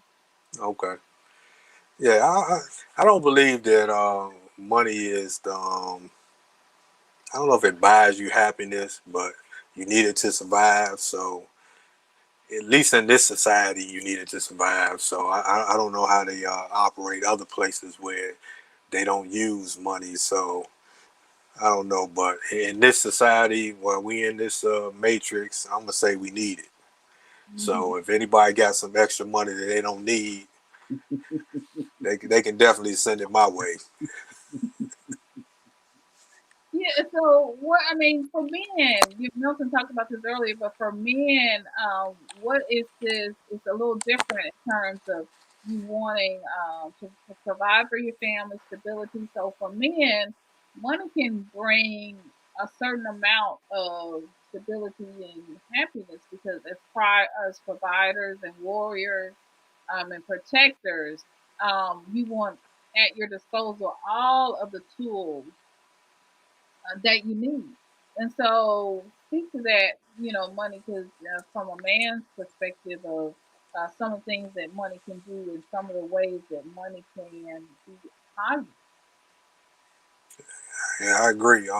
For a while, I thought my name was Daddy I Need, because you got these grown kids. Every time you turn around, Dad, can you help me this? Can you help me that? So it's always a need. The more I make, the more they find reasons and excuses for me to spend it. So and I guess being the man in the house, and the family, especially you got daughters. I got daughters, and I think they the worst because they the worst because that's your man heart is your daughter. So your daughter says she wants something that is you crumble. At least I crumble. So I don't know. My daughter, she on my car insurance, and I don't know when the last time she paid a car insurance bill. But when she feel like sending me money, she send me money. But then it become my bill, or so it's always a need for more. So that mentality that you don't need it, I don't know where they get that from. Like you said, or I think it's just something that uh, they tell us so we don't aspire for more and want more. So, do you think that the the word happiness is the problem when it's associated with money? When you put happiness and money in the same sentence, does that confuse people, or does that make people think in a different way in which they shouldn't think? Like scripture, if you go back to scripture, scripture tells us that money answers all things. Now that's scripture. It's in the scripture. So money filling your needs, which makes you happy, is that okay to say that? Do you agree with that, or do you think totally differently about that? It's all in the wording, you know. I mean, we know what words are. They carry meanings and thoughts, and it's Mm-hmm. different for everybody. So there's always somebody gonna find a twist in that, Mm-hmm. to make it sound the way they want it to sound, or Mm-hmm. to make the way you express it seem wrong. But it's all how you explain it, and the way you explain it, I get it. When it's associated with, it's a tool to help you with happiness. Okay. I mean, to help you fulfill your life needs.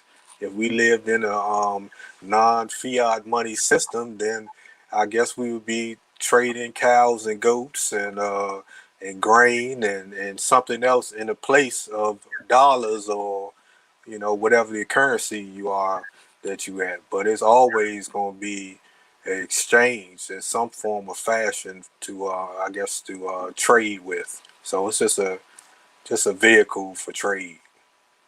So when you heard the Lizzo statement, what was your first initial thought?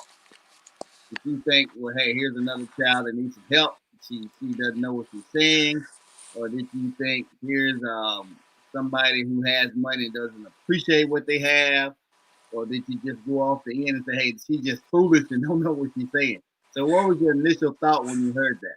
Well, I'm gonna tell you, I didn't hear the statement, and I don't even know who Lizzo is.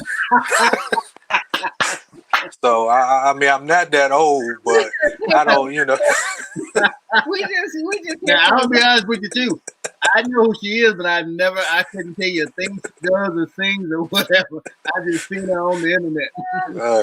If my youngest son is 17, about to be 18, and he don't care nothing about Lizzo, so I don't know who Lizzo is. If your son knew that, yeah, then I would probably know that, or one of the other kids. I've never heard anybody mention Lizzo, but what was her statement? Oh yeah, she was saying that money can't buy you happiness. I was trying to find money can't buy you happiness.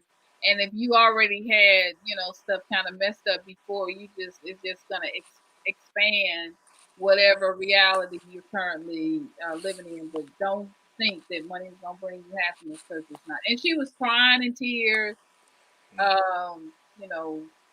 The whole thing, having the whole breakdown with her hair wrapped up in a towel, and it was really something. Oh wow! Well, somebody's hurt her obviously, and she thought that the money she had was gonna be enough to. I don't know. Maybe that's the distinction right there. To use money to try to buy love or people love, you'll find that that's not gonna work. They're gonna take your money, but they may not return that same love. And that's true. That's just the truth. Yeah, my personal thought is I don't think people should use money, make those type of statements just because they're hurting some other way. Because for a lot of people, that's not going to be perceived the right way. They're going to take it as you're just unhappy, you're ungrateful, and which is clear. If you get to hear the statement, she's hurting somewhere else, and she needs to look within herself to get some self-care, some self-help, and some therapy.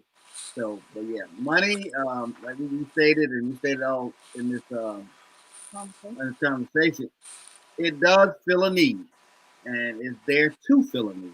So, and when you don't have it to fill that need, be honest, a lot of you are unhappy. You don't feel like you're able to make it, and some people even take it to the point where they feel like failure. And you really don't ever want to feel like that. But money is here for all of us. It's currency. It comes, it goes, it circulates, so we all can get a piece of it. So I just think people should be mindful of the things they say, like Lizzo and many others who said that money can't buy you happiness. Tell that to a broke man, a broke woman, and see what they tell you. So.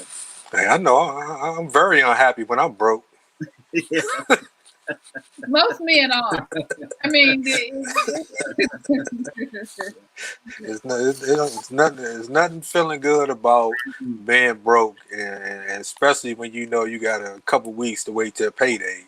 Hey, I'm miserable for 2 weeks. You might don't say nothing to me.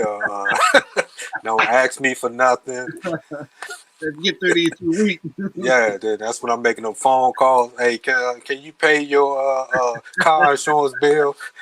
Yeah. And then it'd be like, oh, I was waiting for you to ask for it. Why I gotta ask you? Yeah. Right. Yeah, that's good. Yeah, and it is a difference in the way women and men think about money. It's a difference in the age groups and the way age groups, even millennials, how they kind of think about money, and how it is a difference, because I think when you're young, you because I did, you get caught up in society, you get caught up in trying to achieve these things, and then at some point in time, it kind of levels out for you, and you become get into saving and all of these other things. And you realize you're not invincible, and life is not going to be, it's not going to last forever. Yeah, I'll give you one more story. My youngest son, he hate being broke. He's 17, never had a job. He's been playing sports. but he hate being broke. His every day that he's broke, he's trying to figure out a new business to start, something he can do.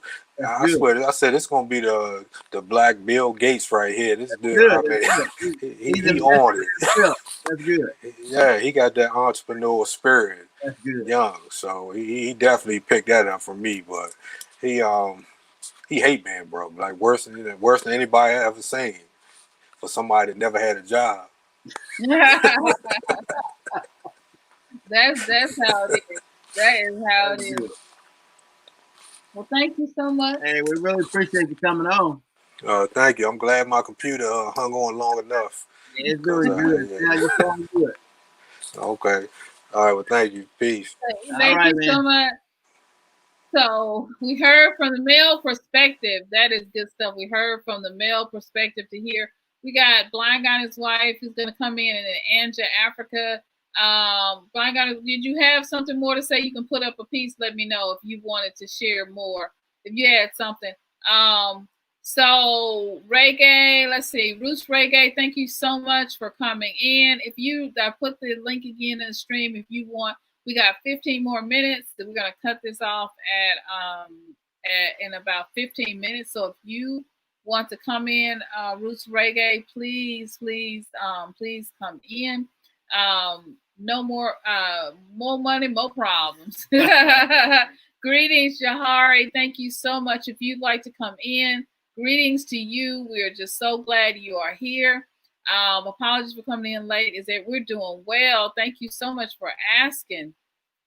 Jahari says, I think money is overrated and cannot be the source of happiness due to how much pressure there is on us to get it and to provide for our survival. Yes, it's definitely linked for our survival. But, you know, every time I pay the light bill, electricity bill, I get happy. That shows some teeth. So thank you. And if anybody wants to come in, please come in. I put the link here. You can definitely share. Blind Guy and his wife will let you come in and share some final thoughts, and then we'll bring Anja Africa in. All right. Hey, final thoughts, guys. Yeah. I was just hanging out watching the show, but final thoughts, you know, I think the main thing is I won't even say I never. I just always say positive things because very much like Milton said, when you all were talking to Global Green Book, if we're saying, here's the problem, here's the problem, here's the problem, and all you ever hear driven into you is the problem, I don't hear other cultures finding negative, you know, they don't have negative terms for themselves. They don't have negative slang terms and terms that there aren't any negative terms of endearment. You know what I mean? And so I feel like, well, if I can't say anything good publicly, I've learned to just not say anything. So, yep, I'm gonna come on here. I'm gonna hand it up. Girl, you look good. Oh, I love your site. That's what everybody else is doing. Let's do that because you have a contact.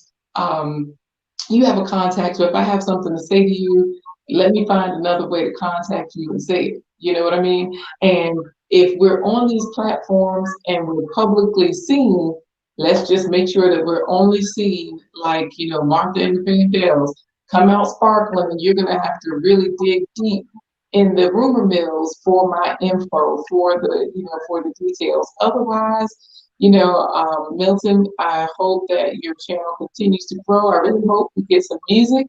And lastly, I hope that you get your end of the year gift, guys, for your 1,000 subscribers, because you're not the only one on that goal. There are so many folks that are, you know, they have goals for themselves. So I just hope everybody that has a goal is reaching it, they're reaching for it, and that we're helping each other to reach that goal because, you know, each one teach one. Yeah. That's the way we do it. So hit it, Milton. We just need to hear a chord, a tune. Give us something. Give us something, brother. Take it. Take it away. Take it away. Yes. Oh, well, yeah.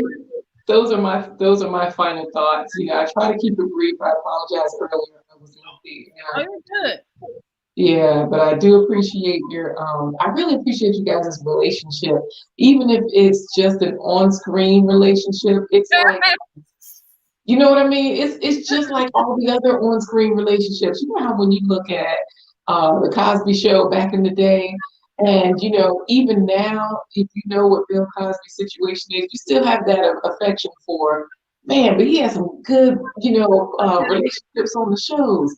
And so hey guys, I appreciate that. You know, y'all put on a good show, and I hope if it's not real, hey, y'all put on a good show. It looks real.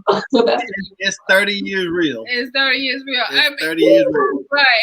It's 30 years real. And we, this is about how we are now. We do have our little, you know, have your moment. Yeah, we have our moments. So you know what though? I don't the menopause, and I have moments. You know how, yeah, the moments be hot, you know, they be hot and they be flat. Yeah, so yes, I do have you know, it is Black love is one thing I've learned. And I was talking to a friend about that today, and it's Black love is real love. Yeah. Yeah. Black love is, we just got through arguing right before we came on here. But baby, I love you, and we in this thing together, and right. we gonna swim. Ain't no sink or swim. We gonna swim. Right. Make this thing work. We're gonna make this thing do what it do. You know what I'm saying?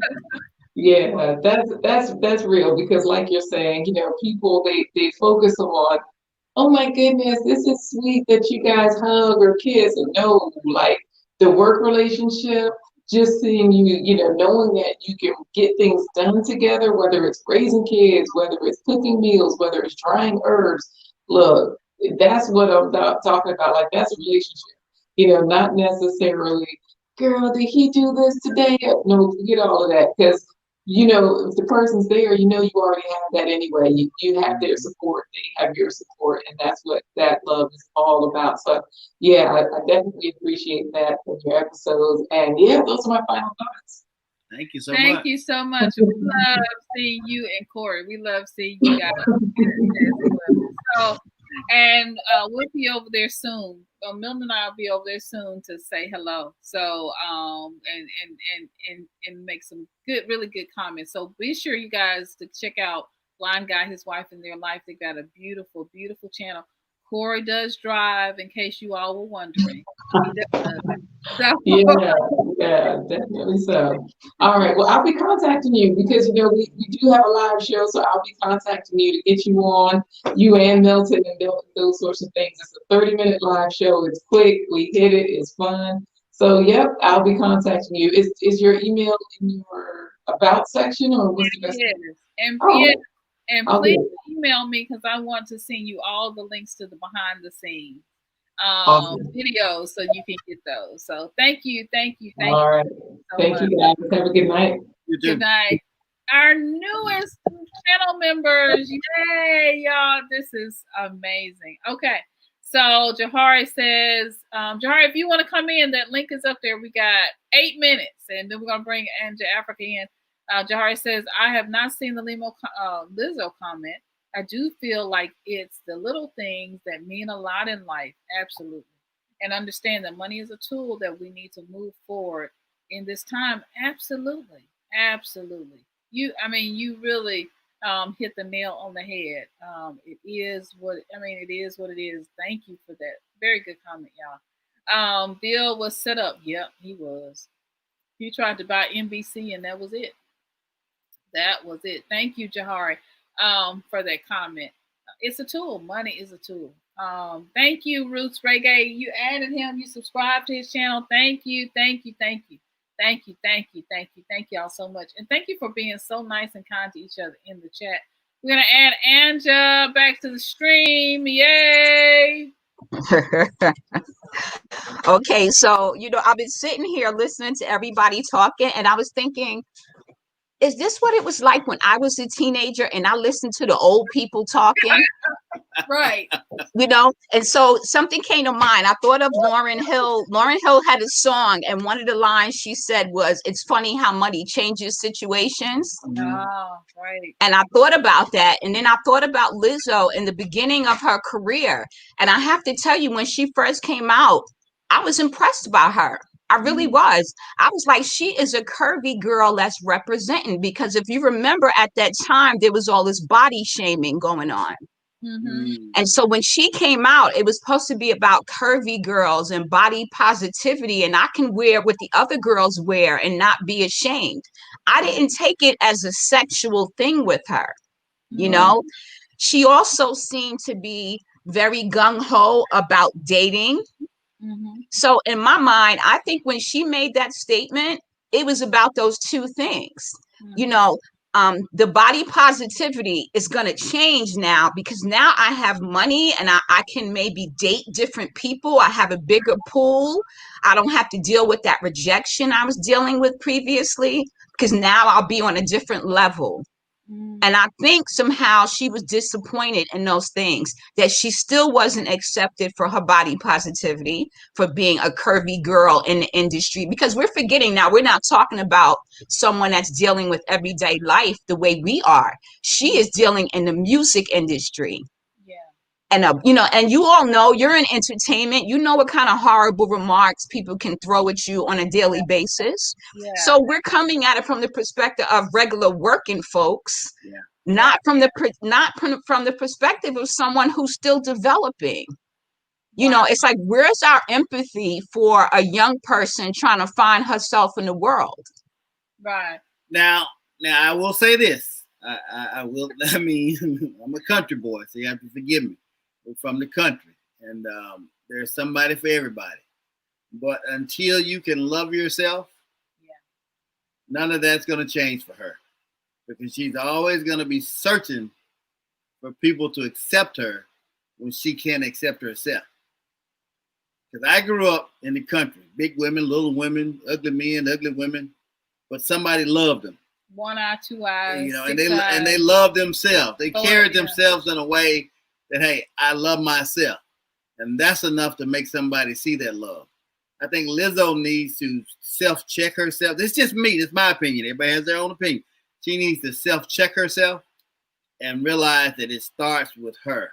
You can't make somebody love you, but you can love yourself at all times. So I heard what you said, and I agree with that. Her coming into that industry, which can be very hard. I've got a few relatives out there trying to do it. But like you said, money can't buy that. Money can't buy that love. Money can't buy that acceptance.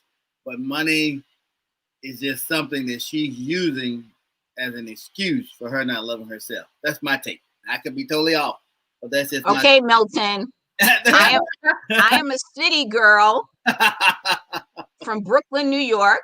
All right, our son's in Boston, Massachusetts. And I agree. That's all I had to say. Good night. Chico, no, Sandra, where you go? The one she said, what was Roots Reggae says, but she said in the interview that she had always loved herself and came from a good family. And she did say that? Yeah. I'm sorry, I missed it. Well, you watch the video, and I think you watch the video, and clearly something is wrong. And what I would say, just from a marketing perspective, I would just say, in PR perspective, to be careful, because you can't share everything. And so what I would say to her is, be sure to get your emotions sort of in check before you come out and before you come out and speak, because you need to be whole. You need to be okay. And I know in this time, we have to know too, she is about to share a record. She's in the midst of releasing a record. Now, this conversation for me is really not about Lizzo as much as it is to have a conversation about money. Because we need to have the conversation about money. We if any generation needs to have the conversation about money, it is, it's us, it's Generation Xers, because we're either taking care of family or we're doing all the different things that we need to do. And so we didn't have that coming up to have those open conversations about money. We didn't have those. We didn't have that opportunity. So to the interview, I'm sorry. Mm-hmm. Oh, okay. You want that? Yes, it's up in the scroll if you scroll. But I'll have to find it again for you and put it in. In the meantime, I'm gonna find it and be looking for it. But we're gonna bring Jahari in and let her share. So welcome, sis, and I'm gonna look up this link. Hello, good evening, everybody. Good evening. Hi, good evening, kings and queens. How are you guys? Welcome. Thank you for letting me come in. I won't be long. I won't come in long. I know you're not trying to do a marathon. You're welcome. Come on in. Yes. Sorry, I'm coming in late. I've got family in town, so it's a little bit crazy where I'm at right now. So I just thought I'd dip out of the room and make a quick comment. I think my comment about money is I think there's several things I'd like to say. I know of Lizzo. I didn't know of the comment, but I do know I work in production and I've worked in it for many years, in music, TV and film. And I think there is a perception of how we as African people need to present ourselves in that industry. And that's the struggle, because I know lots of Lizzos that have been actually in the business for many years, but you only see them now because they're in the spotlight. But there's a lot that's involved in getting to that place. So I think what she's feeling now is, I've finally got my time to shine, but nobody really understands what it's taken for me to get here. So that's where I think the discomfort and the unhappiness comes in, because of the time that it's taken for them to get to that level. And you know how it is for other people. They can be there for 2 minutes and they're an automatic success. So it's that struggle, I think, that makes a lot of them unhappy, and sometimes they're a little bit depressed. And that's where that comes in. And with even as much money as they have, deep in their soul, they're still not happy, because it's taken quite a time to get there. And I've seen that a lot in the industry. And that's sad, really, because it means that creative people always have to struggle a little bit before they can really, put their hand on their success. But I think I commend her for not giving up, because she's very talented, extremely talented. She plays like a consecutive amount of instruments. She's got like her vocal content and how she delivers herself, even for a full-figured woman, she's still got so much in her that we haven't seen yet. But like I said, because it's taken quite a while to get there, that's probably why she's a little bit broken. And that's the struggle. That's why I say that money can be very overrated, because there's lots of people that have millions and millions and millions of dollars, pounds, etc., and they're still not happy. So, that's just my that's my view on it. So I think we have to be careful about how we look at money and look at the little things that you can do with money. Yes, it's part of a tool that we can use for survival, but at the same time, we can't, there's some corruption that comes with it, you know what I mean? So we have to be careful of the right balance, I think. Yeah, and we talked about that balance earlier on, and so for us, it's more of a conversation, as you're saying, about money. That's really what we want to talk about: money buying happiness. Because rather than any fault, to lay any blame or fault on anything that Lizzo said or did not say. It's really Right. a conversation necessarily about her, but just about the society in which we live and the importance that we place on money and the the corruption, of course, that you've spoken to, because many of us who are who are interested in moving and repatriating to the motherland, all of a lot of this is because of how the slaves were treated and how they were used like a cash crop, like as if they were cotton, and we've seen that. So we Yeah. we understand and we get that. My hope for Lizzo and for anybody who is a millennial, whether you're in entertainment or you're in life in general, is that you would have some peace about your life and not Yeah. lose and waste all of your youth and your energy and your time in the pursuit of money. Yeah, I agree. I agree with that. Totally. Yeah, Totally agree with that. And I and think that what we need to do is make sure that we set ourselves up, you know what I'm saying, for legacy, you know, because I think especially with us, you know, all starting to get, you know, waken up a bit to the fact that yes, we can get money, but how are we actually setting ourselves up for, you know, like for retirement, for, you know, plans for the future. You know, we've got to really be smarter about how we spend our money, you know, like even before we get to Africa, we need to start that process now, you know, so that we're not wasting money, you know. A lot of us are taking care of family members, you know, like, and making sure that everybody's good for survival.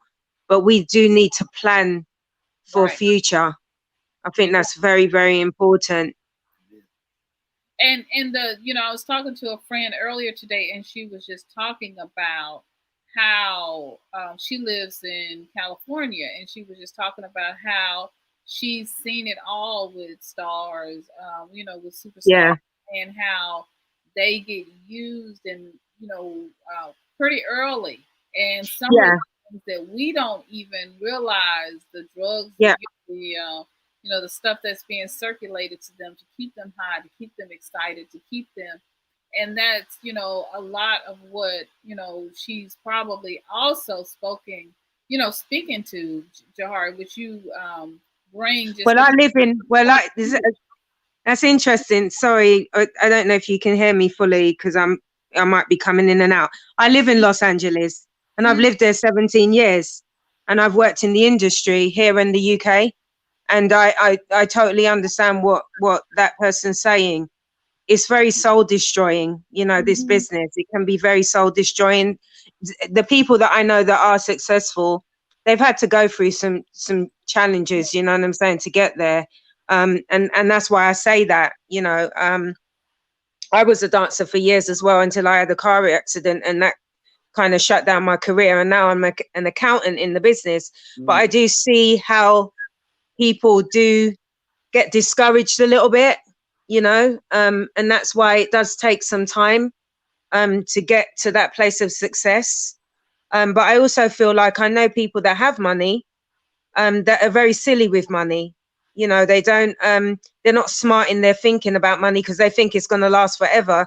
And then when it doesn't last, they don't know what to do, like what the next steps are. So I think we also need to teach each other that when we have money, that we need to be smart about it, like invest, you know, and you know, get property, you know, maybe put something aside for younger family members that are coming up, you know what I'm saying? Show them how to work money, how to be smart with money and make better choices. Because I think that I didn't really come up like that because, you know, my parents were from the Caribbean, and you know, that we never came up like that because where they live in Jamaica and Cuba, they're in farming countries. So it's not like rich, you know what I'm saying, in terms of value and money. So I saw that and was a little bit smarter in my thinking of it. But at the same time, you know, when you see people around you that, you know, they waste money a lot, especially living in Los Angeles. They are not all the way smart about how they utilize money. When they get it, they just want to blow it on, you know, cars and material things. And it's not really that important. That's my opinion. I'm not knocking how people want to live. I'm just saying that we need to think a little bit past tomorrow, you know, just so that we can set ourselves up better. Yeah, and I think, you know, we have to, as a community, Yes. as a community, come together. Roots Reggae is saying that's new money people, LOL. I mean, Jahar, Blind Guy's wife, and their life are saying facts to what you're saying. Jahari, Blind Guy and their wife says, his wife and their life says, Jahari brings great insight on the topic. Let's manage our money and our situations. Global Green Book says, I had to go get popcorn. This is getting good. That's funny. Let the currency flow. That's what it will do. Yes, Jahari. I mean, so you know, you're hitting it you know, right on the head. And I think that what we have to do as a community, what Anja was speaking to when she came on, was Anja Africa, what she was speaking to was, we do need to have protection. There seems to be that there needs to be some protections for our people that we have. And so my hope would be that somebody in the music industry, or someone who's close enough to Jahari, to maybe you, Jahari, but someone who's close enough to Lizzo could reach out to her, because it's important.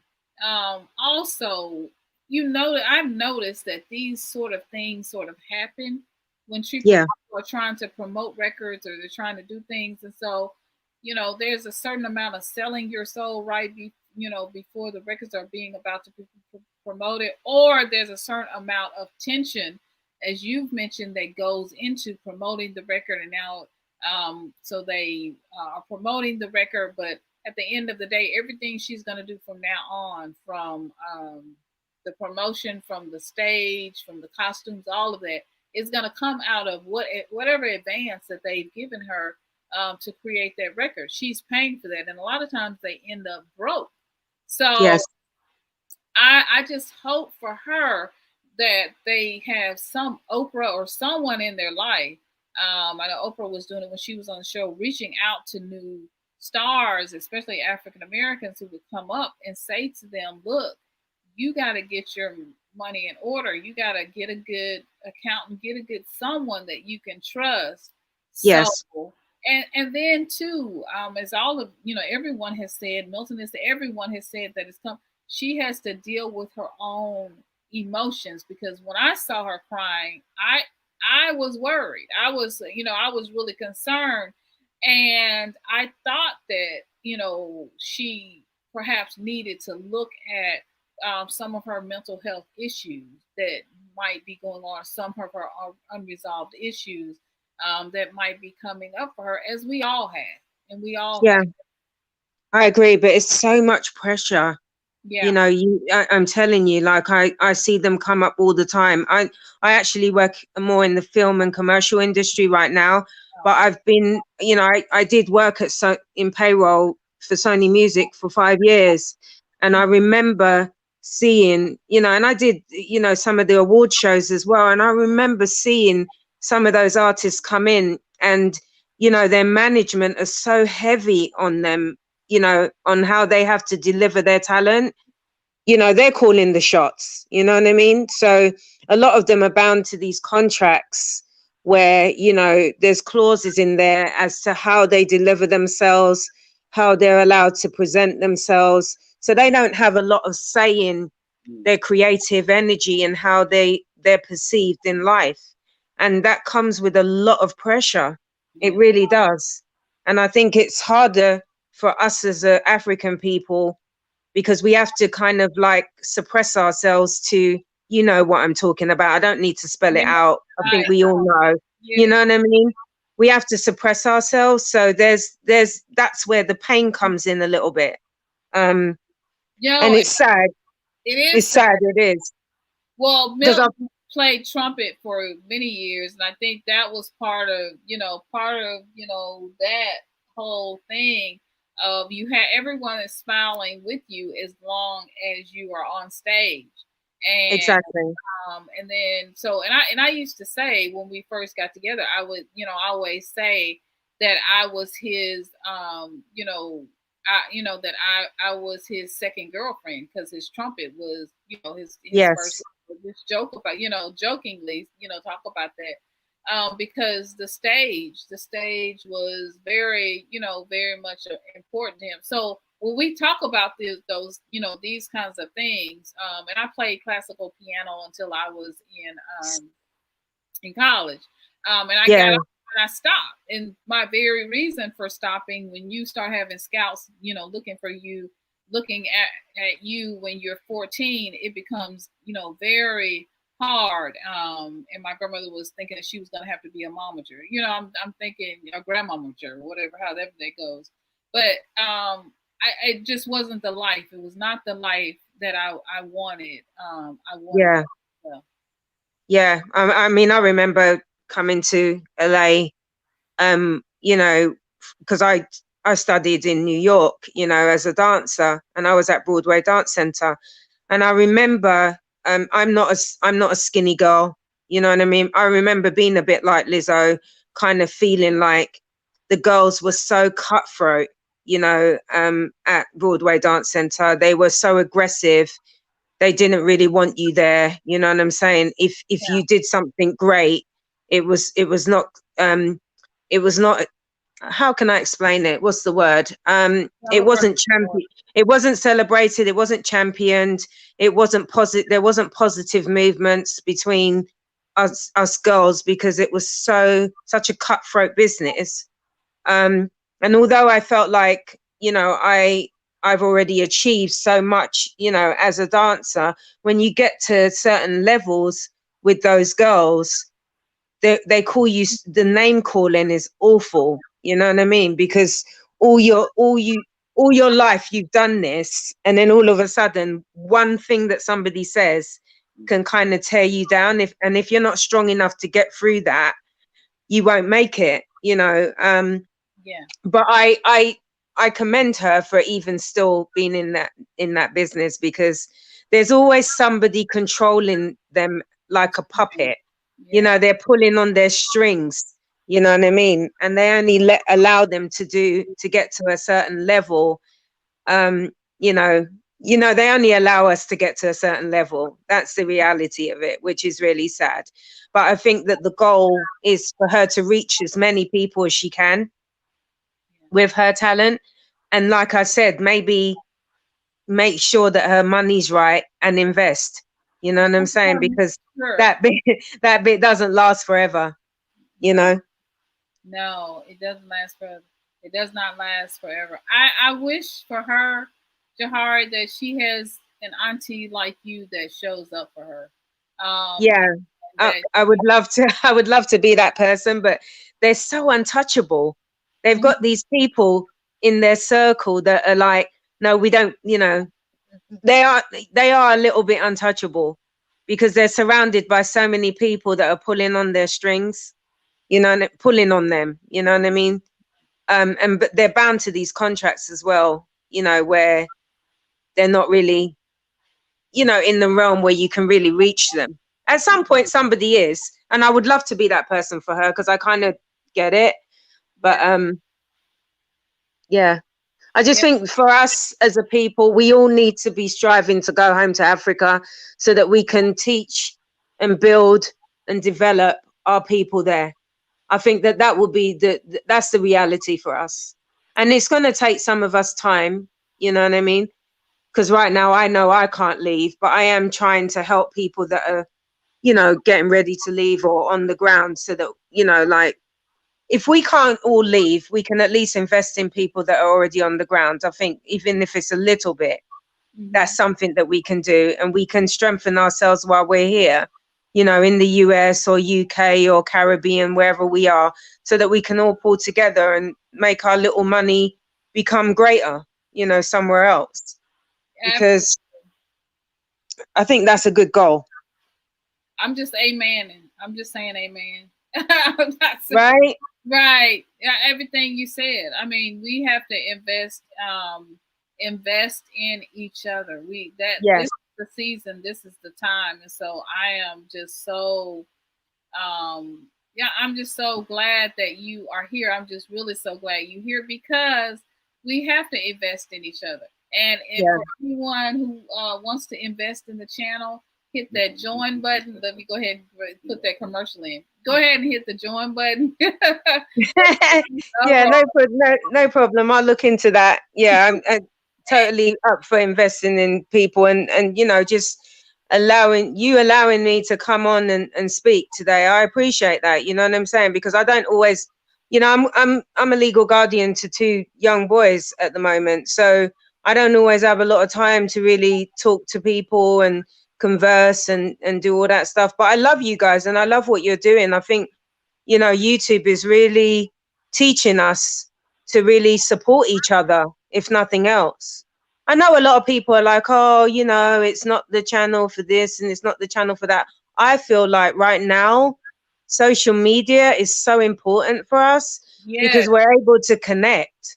And that's what's really important. The connection that we have and the building that we're doing is so important right now. It is. And, you know, this is why, you know, Spirit has been talking to me a lot about having different topics on. So I'm going to try to do a topic like this once a week, because it gets to draw other people in to talk about a Lizzo, or last week we're talking about Paula White. So it just brings different people in. Whereas, if I'm just talking about Africa, I'm only going to get people who are interested in Africa. But if I have these different topics, then someone who may not have ever thought about going to Africa gets to hear. That's true. Gets to That's hear. very true. Yeah, that's true. That there is another way, and there is another place, and you do have a home. You have somewhere you can go, and you don't have to be mistreated.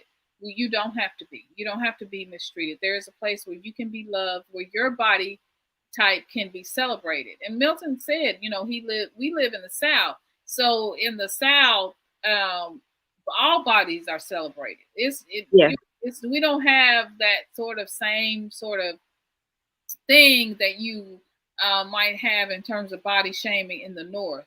And because she just looks like everybody else in my family. I mean, and I've gained some weight myself. So when I look at Lizzo, there was nothing to shame. There was nothing odd about her for me, because she looks like my aunts and cousins and, and everybody else. So there was nothing for me. So, I agree with that. I agree with that totally. Yeah, because, you know, in my family, you know, we're Caribbean women. You know what I mean? We're curvy women, you know, like we're not little skinny minis. You know, I've never really wanted to be a skinny mini, to be honest. You know what I mean? We eat well and we take care of each other, and that's it, you know, and that's the reality. But I think that business, you know, like I used to work with Tyra Banks on her show, and, you know, like the level of body shaming is ridiculous. It's really ridiculous. You know, it's crazy. That's one thing that I've got to say, that I didn't really come up, you know, feeling like I needed to be like a stick, you know what I mean? Like a matchstick.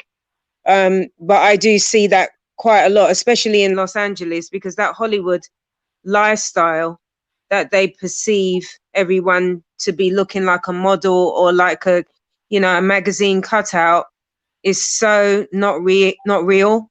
And some of those girls are making themselves sick to be that way. You know, I just don't really agree with that. I think it's crazy, and it's not good for their health. No. You know, but it's also not good for their mental capacity neither. But they don't realize that, because they're so desperate to succeed in that area. And sometimes you know, that's their life. Even after being a model, they can't get past feeling like they need to be that way. Yeah.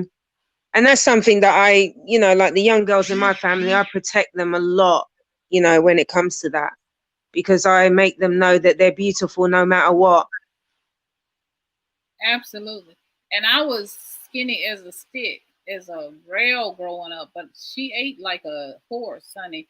But I ate I ate, but I did not. I feel like now all of the weight that I could not gain, I stayed a size 3 forever until I mean, and then I finally got to a 5 when I was woo, after I got married and had kids. But I feel like all that weight of those 20 years, 20 something plus years is now present. Like it was just waiting on me. And it said, hey, you remember all those late nights that you know, it's just, you know, and here it is. But I, you know, have always celebrated because the women in my family were all sizes. And so it was just nothing different to me. You look Yeah. and you just see love. You just Exactly. who they are. Exactly. The love, I think, is more the thing that we need to focus on. You know what I mean? Loving each other just the way we are. And trust me, I've got a couple of friends that are in Africa right now, and they're like, Africans don't care about all that. Right. They really, you know, they really don't. They love the women just the way they are, you know? Mm-hmm. Just the way they are. And yeah, that's what we have to get ourselves back to, an African mindset and an African way of mind. Global Green Book says, Jahari, I love your compassion. Absolutely. I mean, yeah, it's we got thing. yeah, we got to take care of each other, and it starts with our mental capacity. I think that's so important for us as a people to make sure that we protect each other mentally first and then physically. You know, the protection element is so important. Mm-hmm. Absolutely. Absolutely. Sis, Okay. Thank you so much. I just yes, of course. Please stay connected. Please stay connected and come on anytime because your wealth of experience was really enlightening, and I loved hearing it, and I'm so glad you were able to come to the stream tonight. You have in the about section is my email, so please connect with me because I am very interested in your journey and where you go. Are you going to the Gambia, or have you decided where you're going? I am potentially working a 5-year plan. I would love to go to the Gambia. That would be somewhere I would like to start. I'd like to travel around a little bit as well because I've got friends in Cape Town, and I've got friends in Nigeria and Kenya.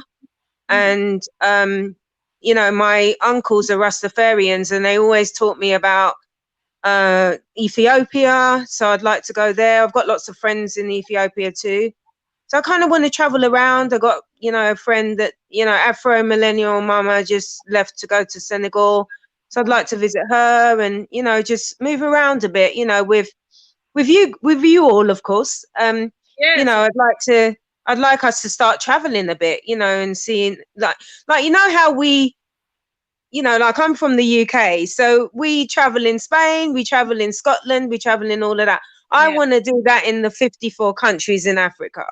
Yes. I've been to Morocco a couple of times for work, and I really love that. But I want to start investing in Africa and traveling more in Africa. So I'm gonna start by visiting next year. I was supposed to be there this year. I'm gonna start next year, and then I'm gonna, you know, start building. You know, I want to get a home for my family so that I can get them to realize that they need to move back to the motherland. It's going to take some time with them, you know, but if I prepare a place for us, then, you know, they'll start coming over, and then they can start to see, and then eventually they can leave. Yes, absolutely. But we have to prepare a place. Yes. Absolutely. Good plan. Thank you so much, sis. You're welcome, and thank you for having me.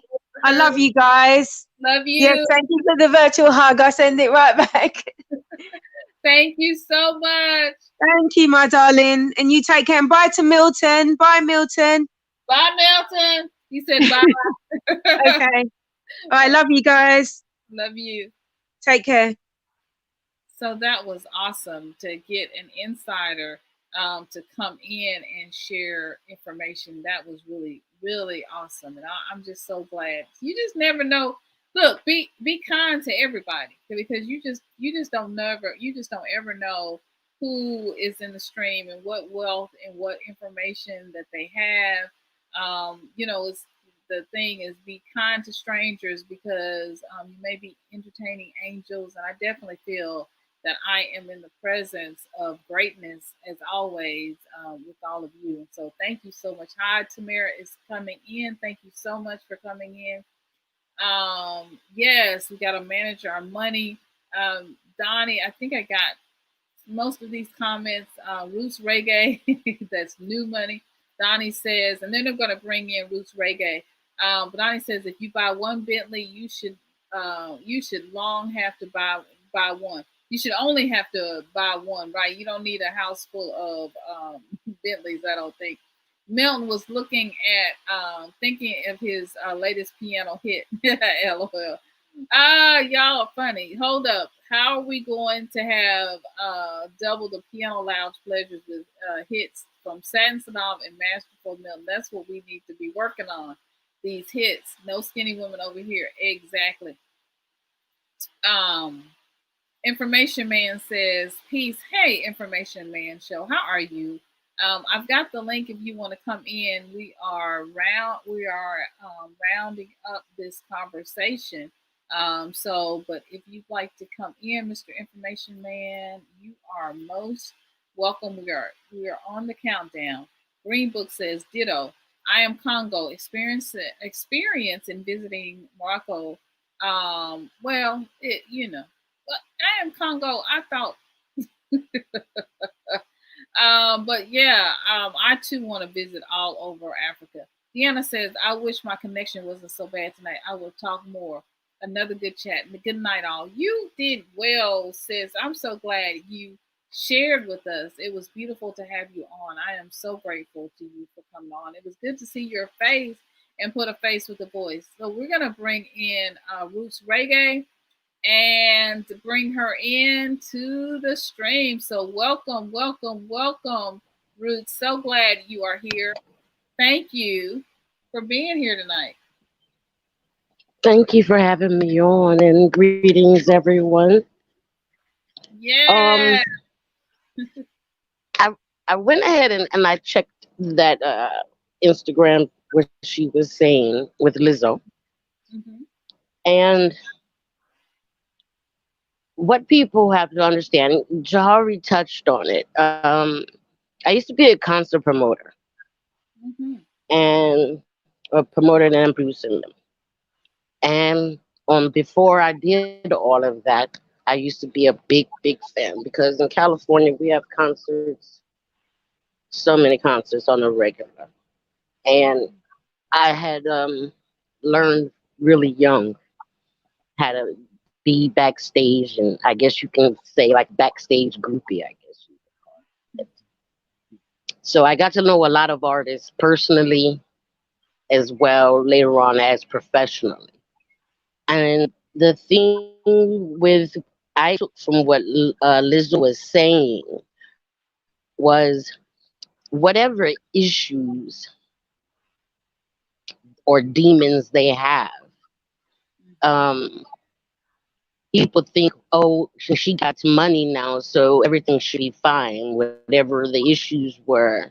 And I take it that's where he's saying money can't buy you happiness, because if you were already unhappy in whatever aspect, all money does is highlight it and make it worse. Prime example to me, without even talking industry wise, is when you hear on Franklin. I don't know if you watch Franklin's show or not, but dealing with the continent, As soon as somebody leaves the continent and goes abroad to some whatever other country, the UK, USA, wherever they go, the family now feels you need to send that money home. And then that's supposed to be their new happiness is now that you're gone, you're going to be sending us home. We're going to live fat. We're going to be this. We're going to be that. No matter the cost of what it takes that person to send that money home, they could care less. For the person that's making that money, the more they make, the more the family wants. So they're not happy, even though they're making more money. Because if they say, oh, I can't do this, oh, hell fire to you and everything else. But the thing with in the industry that I used to notice is, for one, people forget just because they're entertainers that they're not a human being. Yeah. Regular everyday problems just like everyone else. Whether it's body weight, love, family, money, whatever it may be, they're still human. And when I used to watch my friends, and I used to watch, um, well, my play godmother is Marcia Griffiths. She used to sing with the I Threes, with Bob Marley and Rita Marley and all of them. On top of that, also one of my besties was Gregory Isaacs and Barrett Levy. And when I used to sit and watch them with the families, when I used to watch them either in Jamaica when they're supposedly, being themselves, versus when I see them at a festival we might have done or put on or whatever. Um, the stress of it's not so much as just management controlling them. Yes, there is that aspect. And yes, there's clauses in contracts depending upon who you are and what you are. And those stress levels from it's just like anybody else going to their regular 9 to 5 job. Your job can be stressful. Yes, they are on stage doing what they love, but it's still a business. Regardless, it's business. And people are invested and people want the return on their investments, and some of them are doing it hook by crook and everything else. And that's the nastiness of the business. Um, then you have people that go on top of that. Now they're changing their life. Life has changed. Money is better. But the problems that they already had are just still there. Money can't fix some things, even in everyday life. I heard you say earlier, when that light bill is paid, you happy and good. Yeah. Right. But Yes, I the am. stress of, but the stress of having to get that money is the pain in the butt. Right. you know. And it's the same thing with entertainers.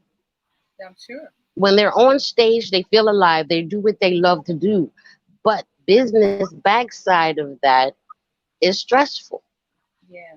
Then when you get into a certain level where she is, now you no longer know who are even your friends or being, you talk about wanting to get into the inner circles.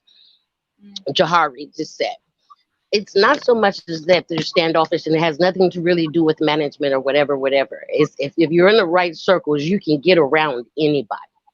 I've proven that from the time I was like 16, 17 years old. I already know. If you want to be in that circle, you'll be in that circle. It's just a matter of you knowing the right people and getting in the right networks to get there. That's with any of them. Been there, done that. And some of them, they don't know who to trust. The biggest problem is not getting around them and getting to them. It's a matter of them. Once you even there, it's a matter of can you get them to trust you? Because there are so many vipers in their world. From the girls even want to just do the one night stand. You don't really know her ulterior motive. I told Kobe Bryant about his little one night stand that he was having when he was in ball. You know what I mean? Things happen, so you don't even know who to trust.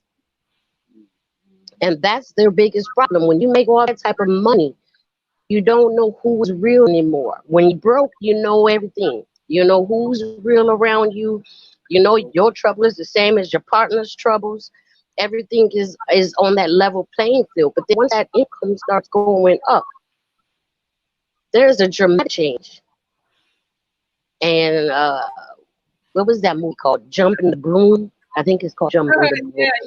I like that movie. And old boy tell his partner, his cousin, money didn't change me, it changed you. Ah, yeah. See, you can still be the same person, but the people around you now have all changed because of your financial situation. I don't care if you're even a drug dealer. It's the same. The same things happening with drug dealers. All right, Ghost. No, but seriously, because when you're all on the same struggling field, you know what's what.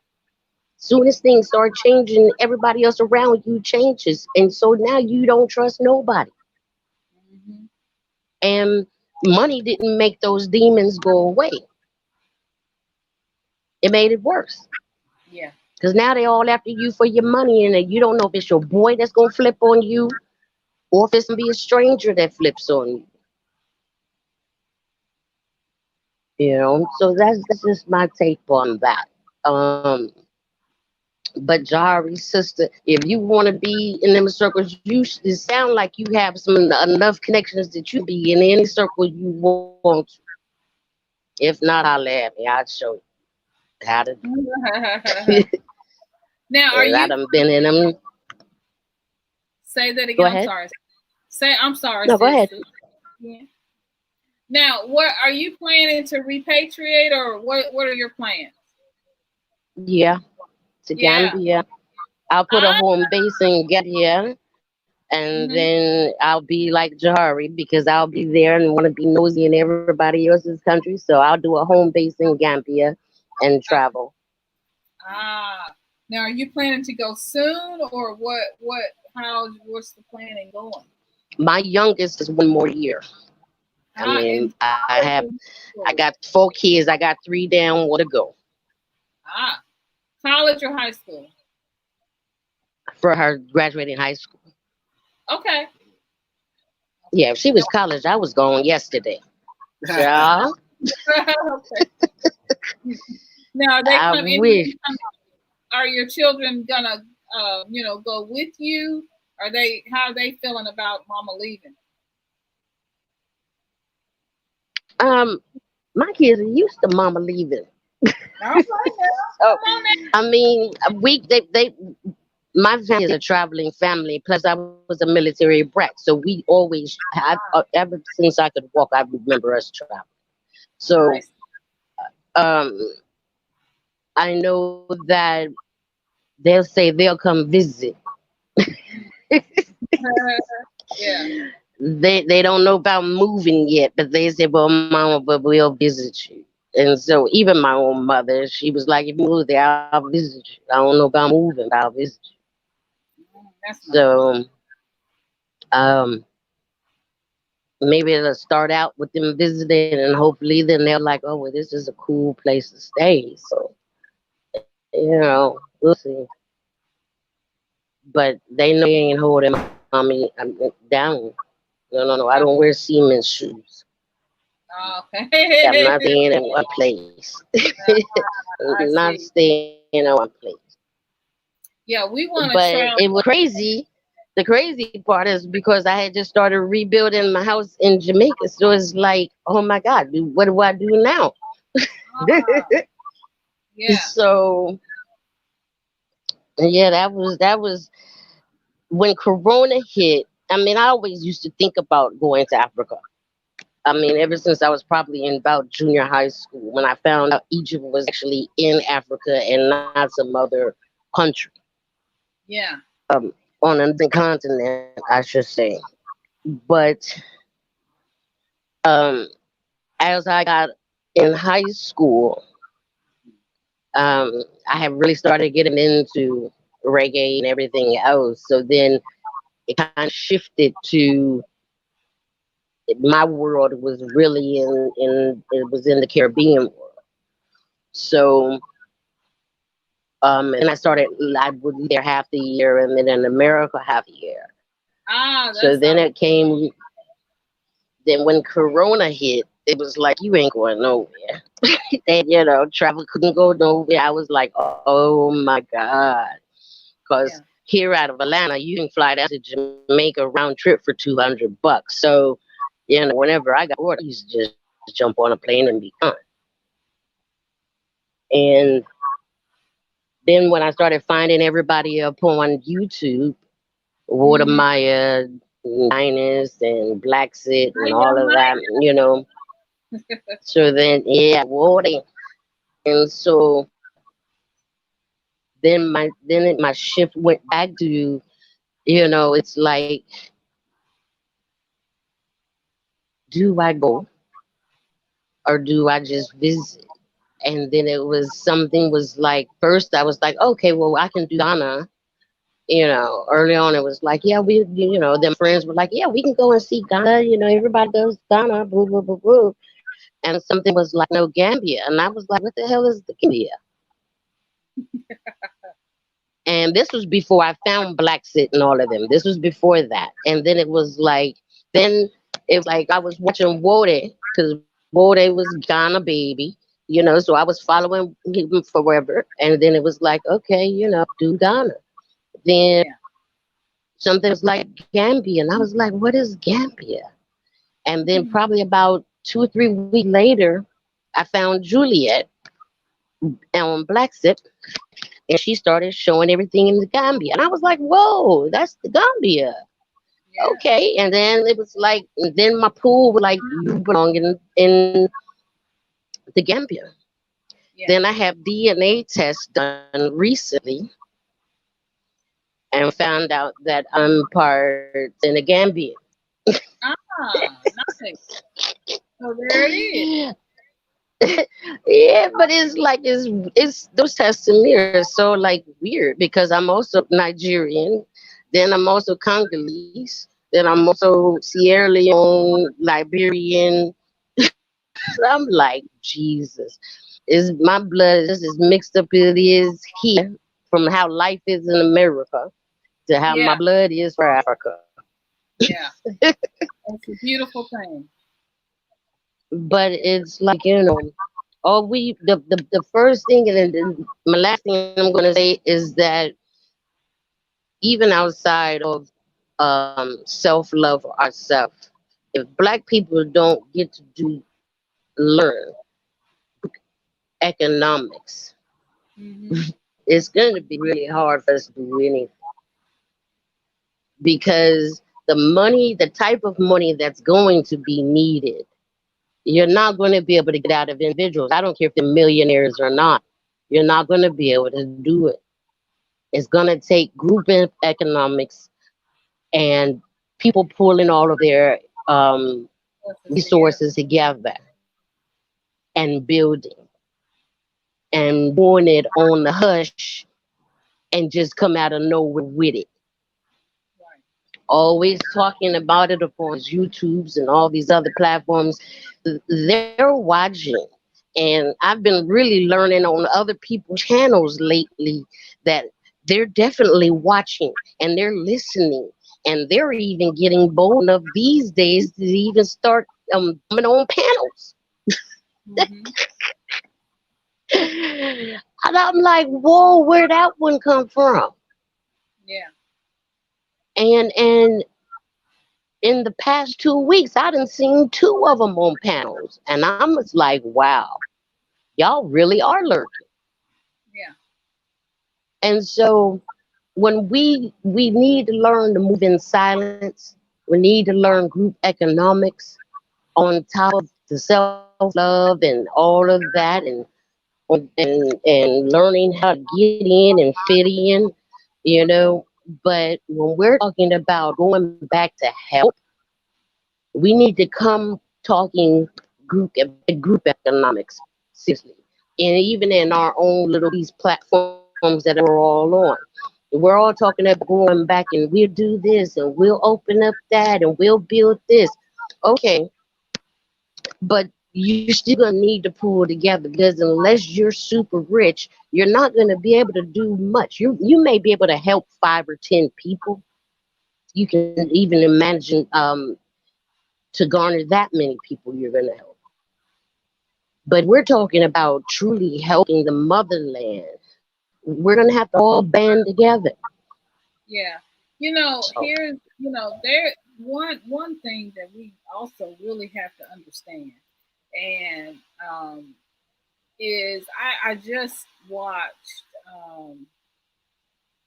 a beautiful family repatriate, and that was African picnic.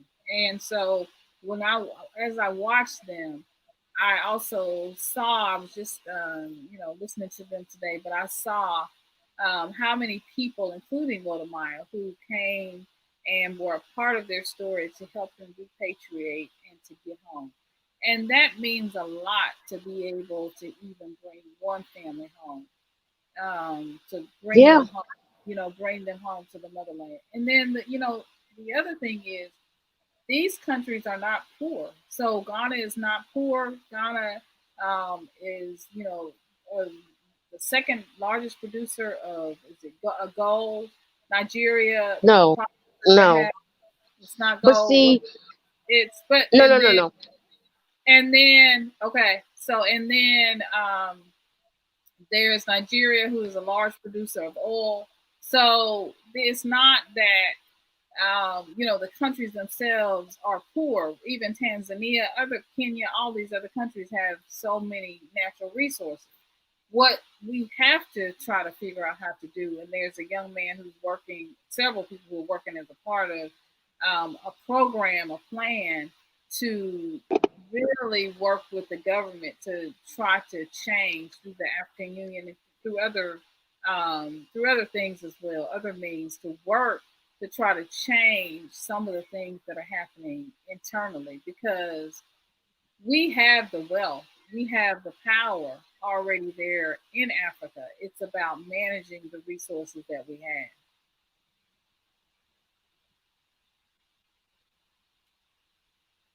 Still here? Okay, two, yeah, two things to that. If Africa cannot become a nation where they can produce product from their own resources, wouldn't matter. Um, so they're gonna need to build factories. Um, it wouldn't matter who's in office if the factories aren't being built. It doesn't matter. They're still gonna keep getting it, and it's not that they're a poor country. No. It's that they've been overutilized, Mm-hmm. basically raped.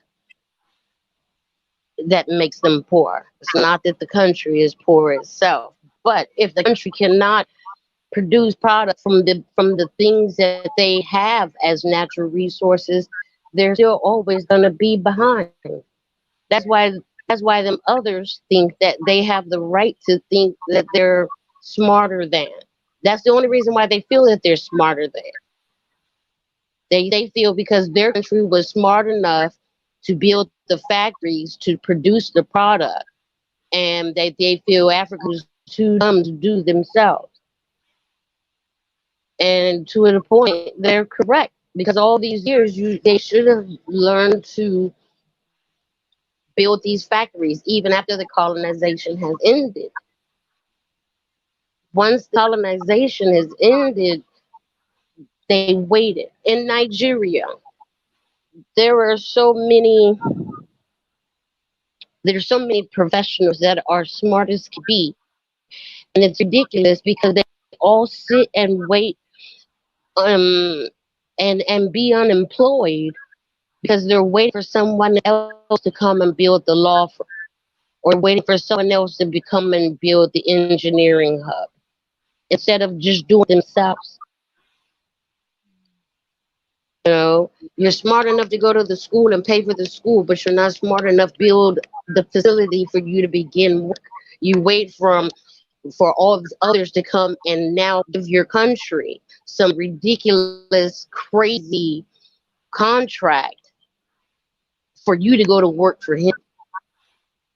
See. You know, that's a big problem. Yeah. And that has nothing even to do with government. Yeah. That Well, has to do with the average man's mentality of thinking. yeah. Well, this is definitely a great conversation for another time. We're, really great Yeah, conversation. you got somebody else in the back, I think. But yeah, thanks for letting me come on and say my Well, view. thank you so much for speaking on Lizzo and sharing your opinion about that because it takes a village. It does take a village, and we're all important parts of that village. And so we appreciate you so very much, sis. Thank you so much, and I wish you well in the Gambia and in all of your travels throughout Africa as you return home. So blessings to you and Thank to you your so much. family during this holiday season. And to yours, thank you. Thank you, sis. All right, guys. All Look, right, bless up. bless up, bless up. I told y'all I wasn't gonna be on here with y'all 5 hours, but you done fooled me in the 3. You have fooled. Y'all done got me with 3 hours. So Bay has left the building, and he's in there laughing. He is in the kitchen area of our studios, aka our house. So yeah, I just want to make sure that you all go out and please subscribe to Milton's channel and support him. We're trying to get these numbers up. Look like they're going up, continuing to go up as well. So thank you to everyone who has subscribed to his channel. Thank you so much. I appreciate each and every one of you all who have come on tonight and shared your thoughts. This has been a phenomenal conversation.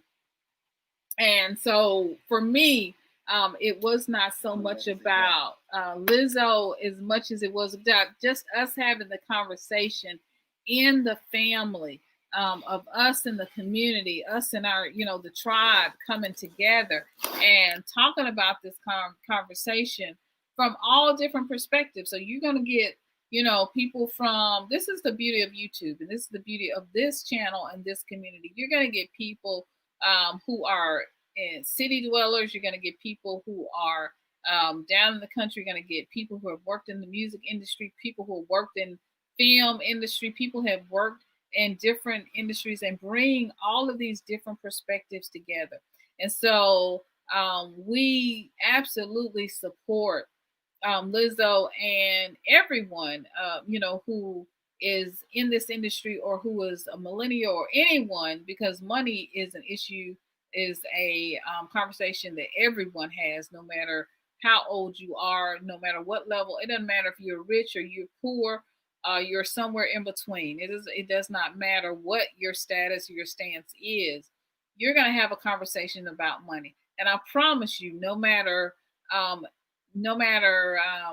always like to imagine, because you don't know when you're looking at people. You don't know if they're wealthy, if they're rich. They're not going to tell you. They're never going to tell you, and you would definitely never ever know. So we all come from these different backgrounds. We are who we are. Now we know there are trolls among us, so I don't want you all. I want you all to keep that in mind, because sometimes I just ignore comments. And as long as they're not talking to whatever, we just allow it, to be, because the more people talk and communicate and engage, the more, YouTube shares this stream and all of that. So sometimes, as long as they're being respectful, everybody can have their own opinion. It is what it is. So I just let it be. And so I don't want anyone to be taken aback by anything anyone has said, because we all have our own opinions. We all have our own, personalities. We're going to come at this from different subjects, from different perspectives and different points of view. That is just how it is. And that's the beauty of the community, a family coming together, that we all have a different viewpoint. And this is how we heal each other. This is how we love each other, by coming together. Thank you, Anja Africa. Thank you so much.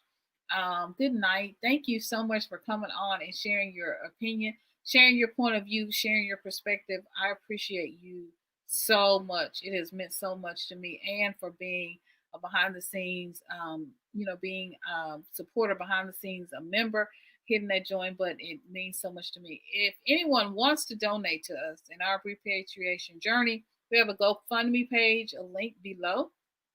You can join. You can hit the join button. You can join us over on Patreon. You can also send a donation through our GoFundMe. All of our information, all of our links are below. We would appreciate it so much. It really would mean a lot to us on this journey. Thank you, Jahari, for sharing your expert opinion. We really enjoyed your perspective, and thank you so much for everyone. Thank you, Deanna Inspires, for coming. Thank you, Global Green Book. We appreciate you so much. Blind Guy, his wife, and their life. Donnie Goes In came with wisdom. Thank you so much. Roots, Reggae Girl, thank you so much. Tamara dropped in. Thank you, sis. Just so beautiful. Thank you, thank you, thank you. Let's see who we got. Jahar Jatan is up here. Global Green Book. Yeah, I mean, Deanna, I think we got Deanna. Thank you so much. Jatan, thank you. Thank you so much. And Africa Millennial, thank you. And Africa, we did get her. And Muhammad, Chiquito, thank you so much. If I missed anybody, Marie Lynn, thank you so much for joining. We appreciate you so much. If hopefully I didn't miss anyone as African millennial, please go out and everyone. And every one of these channels, please go out, subscribe to them, support them. Everyone that's in the chat, just type their names in if you can't. I know Instagram, YouTube did some changes. You used to be able to just click on people's link right here and go straight to their channel, but they've changed that now. But please, thank you so much to Blind Guy, his wife, and their life for becoming a YouTube member. We appreciate it so much. Please go over and support them and let them know how much we appreciate them. So please go over and support everyone in the channel, everyone's name that I've put up. Go support them, subscribe.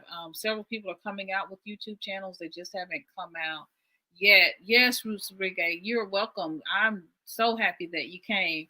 If it wasn't closer to 12 o'clock, we might stay a little longer. But I promise y'all we weren't going to be 5 hours. But dang it, y'all got me for 3. And I enjoyed every single moment of it. Milton, in your parting final thoughts, what would you like to share? I know you want to thank everybody for going over and supporting your channel. I know that's one of the things you wanted to say. And what else would you like to share with the world on this wisdom of your inauguration day of your beautiful channel that you have over there? I just want to thank you all for joining us tonight, spending your evening with us and sharing your great wisdom and knowledge. Glad you all were able to go over and support the channel. I really appreciate it. Interesting subject tonight. You guys brought up some great valid points. I'm going to take them all to heart. People say money can't buy you happiness. People say money will sustain you. Whatever approach you take for money, that's your approach, and it's all respected. And appreciate it again for these great comments and great nuggets of wisdom. Look forward to doing this again with you guys soon. Not really. Not too soon. 3 hours is a long time for me. But hey, I appreciate it. Thank you all for coming and joining us tonight. And it was really fun. Thank you so much. Thank you. Bay is just my ultimate supporter, my photographer. And so I just appreciate him for all that he does. And I appreciate each and every one of you. You mean so much to me. And those who are in the chat and have said hello, and those of you who just watch, and I never know your names, I never know your faces. I pray for you all of the time, but I'm just so glad. And I'm glad that I got a chance for you guys to come on and got to see your faces and got to see and meet some of you all. This was beautiful. It was a beautiful experience, and you all have just warmed my heart, and I just appreciate you so much. I appreciate you so much. As I always say, you are amazing. You are wonderful.